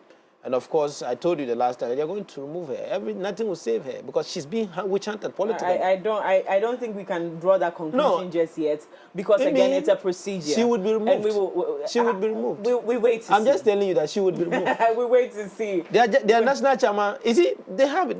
National chairman has even started setting another tone. Those ones don't. They are not. They are not the constitution. Let me tell you. It is the procedure that would determine we are whether politicians. or not. I get that. I'm coming. We are politicians. And we understand the gravity with which top political officials speak. So what I'm trying to simply tell you is that, not to go about the politics too much, but the thing she's raising, the concerns she's raising, we hope that the committee provides that platform for her to go through her processes. Absolutely. I believe that this is a strong woman. Look, she has stated very serious issue where the government is just sweeping that under the carpet. She stated that she has received series of threats, physical threats. My brother. Those ones, we can't authenticate them until she brings them out. We can't authenticate it. Who should she give it to? Just the way she's able to. She came out to give us the information. No. Information with evidence. Today. With evidence. Apart from any other thing. Listen to me. With evidence. Hello. Chief Justice we're talking about. Reginald. Who also has the same powers like the Speaker or the President. I didn't interrupt. What I'm just trying to say is that like I didn't interrupt this is not you and I who come on MX24. Why are we here today discussing Chief Justice? It's not because I'm a presser. But between you and I, you do know that she is as powerful as many, and she could release those statements out. I think it's only fair for her own self for us to see. No, don't hello me. Relax. What I'm saying is that if there are evidence of threats. Text message, calls. See where she is. If I were, she knows what to do. This better than you and I. Exactly what to do. Let me tell you. It should come on. Let's see them. Look, no. When informations are being alleged, you don't just say because I have alleged it, I should bring it. It is a process. No. So listen to me. Listen to me. Listen to me. A threat has no process. Please. Let me tell you something. Tell me. Why are we here discussing the Chief Justice again? Is this our first time discussing her? No. We are discussing her post her press conference. Absolutely. Right. I have stated to you here that according to her press conference, her counsel, her daughter, or her husband, these three stakeholders have all been disallowed access to the room. True. Why didn't you ask me that? Why didn't she provide evidence of that? Because of how we've seen the issue unfold. Right. We've seen that. Let me come. She hasn't we've heard this before. You do know that we've heard this before. I'm coming. She hasn't been. Has anybody denied? Has the government denied the fact that they haven't disallowed? What I'm saying is that threats are a serious thing, and if you want to be so protected, because being put into that room, come on. She revealed a lot beyond even the threat during her press conference, and you know that. And I'm saying that this is important to me that she brings evidence. No, you will not request for the evidence for her to bring it to you. Right. No, there's a committee in charge of this. She has received threats. When she finished the press conference, the government came with the press conference. Are you aware there was a counter press conference on the Do you same day? also agree that it's safer for her to present these threats to the authorities that be, so that for her herself and her family, maybe and her family, we need her alive. We need them protected. You know, this is very important. Me, I'm saying this because I know you're touching on my feminine part. And I've sat here to play that game. I've mentioned one of the things she has said. No, I'm just and saying it's as though I'm the one generating it. She said it. I'm not saying we cannot criticize it. Mr. Goma, I'm not saying you're generating. I'm saying that series of things were said in this. I mentioned some of the things that and were said. And I have agreed with you, and I'm saying that with the threat bit, I'm not denying it. Yes. But for her own safety. Yes. Evidence should be brought out that these people call I agree with that. I agree perfectly with that. And I need my family to be protected. How hard is that? I agree perfectly with that. Yes. I said, do you know there was a counter press conference by the government communications the same day? Yeah. Do we have access to what the government said? Don't you have access to it? Yes, we did we have access to the government said? Did the government deny the threat bit? Did the government deny the threat bit? Why? Did she say it was the government that threatened? I am saying that. The government spoke on behalf of who instituted the committee? Mr. Goma, who instituted the committee? She didn't say that the committee was threatening her. Is that what she said? She said she has received threats. She didn't specify who. Mimi, I'm saying this. Mimi, Look, Mimi, there's been a number of times we've come onto this station and after talking we receive phone calls. Is he? That hey, he has attempted to torment all the time I have had to speak. Oh no! Allow me to have my presentation. Only when you started speaking. Among the things the woman said in a press conference. And your time too. I have mentioned. No, come on. No. Reginald, don't I don't interrupt. Please go ahead. Among the things she said in her presser, I have just re-echoed the things she has said. Yes. And we have decided here. Yes. To take interest in a particular area, which I agree perfectly. Right. That on the issues of threats, she should report to whoever matters. I agree perfectly with that. Yes. Okay. I have stated that she mentioned that her council, all the three key stakeholders that matter, were disallowed access to the room, which also serves as a form of discomfort to her. Right. She mentioned a range of other issues. Yes. So if you are calling that, she should present evidences. It is a right call. But let's not assume to let it look like she wasn't present, like she didn't present facts regarding that. Threat, look, when somebody, there's a lot of times where people come to the media and say, I've received threat. Yeah. It takes another stage when she's been dead by whoever, maybe the government in this case is the major stakeholder. Right? You before you provide evidence. No, please, I have to go to break. Yeah, So let him The government in this case instituted such a committee. She's been subjected to a committee that is taking her through processes of petitions that have been submitted to her. And in the processes of the committee instituted by the government, she's received threat. As it stands now, according to her, we cannot say that she received the threat from Mr. A, Mr. B, or Mr. C.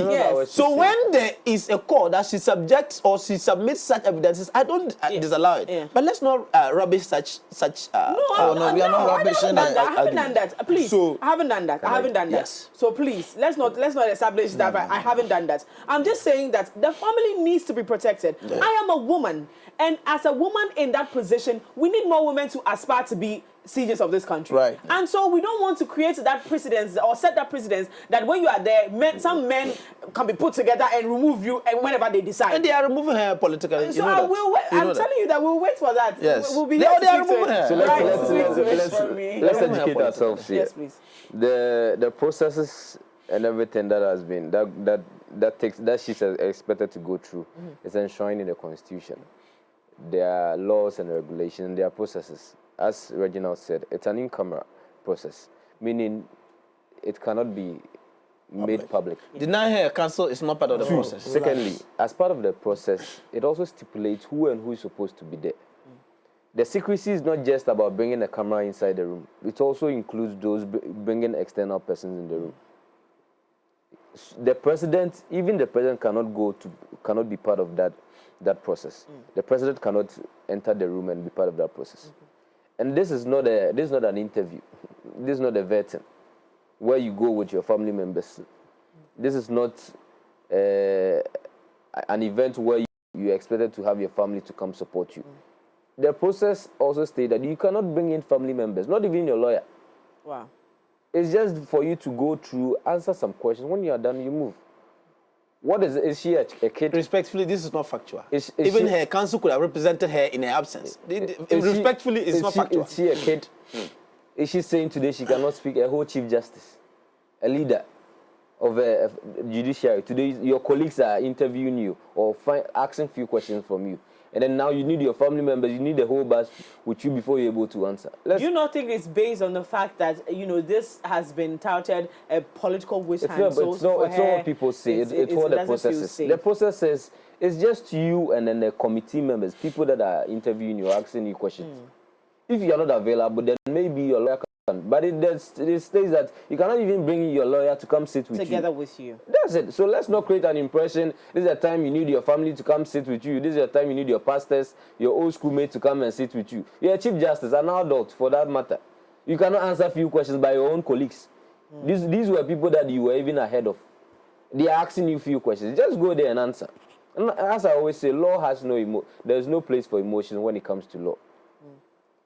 So for you to go out there, yes, she has the right to organize press conferences and do this. She's just rallying people to come support him. Support her. To support her. She's just playing with the emotions of people. The real issues that has been done, she's not even speaking to it. On the venue that she spoke about, I feel for her and I understand. My question too is it just because? Is it a venue that they use for such processes, or is it just because of her and then today they are choosing such a venue? If we are using venue A to discuss issues, to interview everyone, or to invite people to come to a room, magnitude. and then today you feel that same venue, they killed the uncle, so they shouldn't bring you there. It does. You cannot tell me your uncle was killed, so they shouldn't bring it. Tomorrow you come and tell me this police station, they arrested my grandfather. So don't take me to that police station. No. If it is a system, it's a process that everyone is supposed to go through, irrespective of who you are. You must go through that process. The law is no respecter of persons. If you're a president, you're a chief justice, if you're a speaker of parliament, whoever you are, you need to go through all this process. So we shouldn't see it as the woman is being, people are against her, and then they are playing a gender card. She's being persecuted, she's been chased away. No one is chasing you away. The things that you did. The committee, and I also believe in the committee that they will do the right thing. I also believe they should also go through the right process, give her a fair hearing, ensure the right thing is done. That's all I'm asking for. So Madam should also take her time. Take her time. You should reduce the press conferences. It's becoming too much. It's becoming too much. Don't you think that she needs to be in our faces so that we continue to talk about her so they don't do it? She needs to be here. There are better things she It's not just interview she's going through. I mean, she has mentioned issues of having... I mean, are we not aware that things she's saying? There are better things that she can her body being touched on all of these things. Are you not aware of the things she has revealed in the press conference? What is happening? For yourself with this. After here, she can even go to the International Court of Criminal Court, ICC. I think the same government that may nominate you. For me, even if he played the PR card here. Please. Would have even admitted it. You could go about it in a diplomatic way. No, you have already defended the work of the committee that they are not doing anything wrong. So the committee consists of human beings. Mr. Goma, I think that personally, I believe her goal right now should be to clear her name. Just calm down. To make sure that her name is properly cleared. And I would even in a position with the pride that I have, because I don't have people I have pride. Once my name is cleared, I'll reject the position. Exactly. She doesn't have to. She doesn't have to reject it. Because that is how I want my name to be carried. That I was taken through an unfair procedure that I didn't have to be put through. That is what I would do. In the democracy? But obviously, she's not me. And I know that she loves what she was doing. This. The procedure is not unfair. No. I'm just saying that. You are doing the PR for the committee, which of course you are not a member of the committee. Is it what I'm telling you? Okay, so I've just showed you how I'm doing PR for the committee. They are human beings too. Let's get it clear. It was a complaint that came that she's not happy about. She's not happy about. But the committee, the process itself. How do you know? So for me, how do you know? I would rather 3 judges, her goal is to clear her name. Citizens. How do you know that the processes are not truncated or the processes are not fair? You are already. And then let's. Are you there? Do you know? I am saying that. Just as we have the audacity to criticize her decision to do press conferences because she's a human being. The committee is also consists of human beings who could err. So let's give it that fair hearing. Come out with a report, the outcome. No, and then you are she's the one speaking. She's the one subjected to the processes. But why are you defending the committee? Listen, the report is so not. if you think that she's being subjected to unfair treatment, what we are saying is that there are legalities on how. What to are the go about legalities? it. She's the chief justice. Being heard. She's been heard. She's the chief justice. Why are you speaking for the committee, which also consists of human beings? They can also err. No, you're not listening. I am saying that if the chief they are also justice human beings, they can err. The report itself is not out yet, so you're already judging them that they are trajectory of this made a mistake. conversation. We've all accepted some of the things that she has said to look very unfair, very troubling, based on her press conference. And we're asking that certain things be adjusted for her to feel comfortable through the process. However, there are constitutions. There is a constitution that, works in this space. And so maybe, just maybe, we should also advocate that it goes through the due process. Exactly, that's and what her we're name, pushing for. especially for me, a woman in that position is so important to me that her name is cleared and she moves on from here. Yeah. We're going to talk about another woman being, I was going to use a word that the MP used before her. Another woman that is being asked to be removed, and that's the EC, the Electoral Commission. Yeah. I think this conversation again started way before now. And we have seen a lot of not very pleasant things be said about her. But I also am looking at it to be, is it that we're looking at this position to be politically influenced every single time for history to repeat itself? Because I'm looking at it, I'm saying, listen, 2016, right? When the EC at the time, Madame Charlotte Osei, sorry, was being asked to be removed. This was the same time the MPP won election. On grounds of procurement breaches, there was an established prima facie. Let's finish the introduction. But that was the time. But that was the same time that the MPP won their election. Yes. But still removed her. And we're looking at it happening again. The same EC you're complaining about won you an election, but you're still asking for a removal based on what exactly, Mr. Chairman? They don't have anything. They cannot have anything quickly to give because your chairman is asking for a removal. Mimi, yes. I think that one of the bad things that ever happened to Ghana is being led by Akufo-Addo Bawumia government. They have run this country down to the extent that we sit on this station and now we talk about removal of EC and worst case removal of Chief Justice. All of these is the orchestration of the MPP. For even an office like the Attorney General, now we don't even respect the office any longer. But growing up, these were officers that we revere. How dare me talk about Chief Justice Georgina Wood, who was like an icon because of how she carried herself. She was like close to nothing wrong with her. Standard. You get what I mean? The standard and the bar was high. Attorney General, Mrs. Marita Biopio. So let's forget about the gender. Because there are women that have defined their odds and have done what is right. Do you understand? Now you come to the issue of the Electoral Commissioner, Madam Jane Mensah. The MPP came into office and said that Madam Charlotte Osei, based on petitions they've received and procurement breaches, she has to be ousted. And she was taken out of office. She was also treated unfairly by her definition. You also have the same MPP cabal bring in Madam Jane Mensah, who, for the first time ever in the history of our elections, we saw an election being characterized by the killing of 8 people. And up to now, we didn't have the former president say anything about it. As if the EC was the provider of security. Come on. Please, unfair. You don't even have a reason to get this woman out. Come on, let's stop the politics. We don't have time like that, so I need you to let him land so you can make your point. I will not. The Constitution doesn't provide a justifiable ground for the removal of the EC. You understand? But then, if she fails on her core mandate, if you are supposed to do this and you don't do it, then there's a reason to take you out. You get what I mean? Secondly, she supervised the by-elections of Ayawaso West.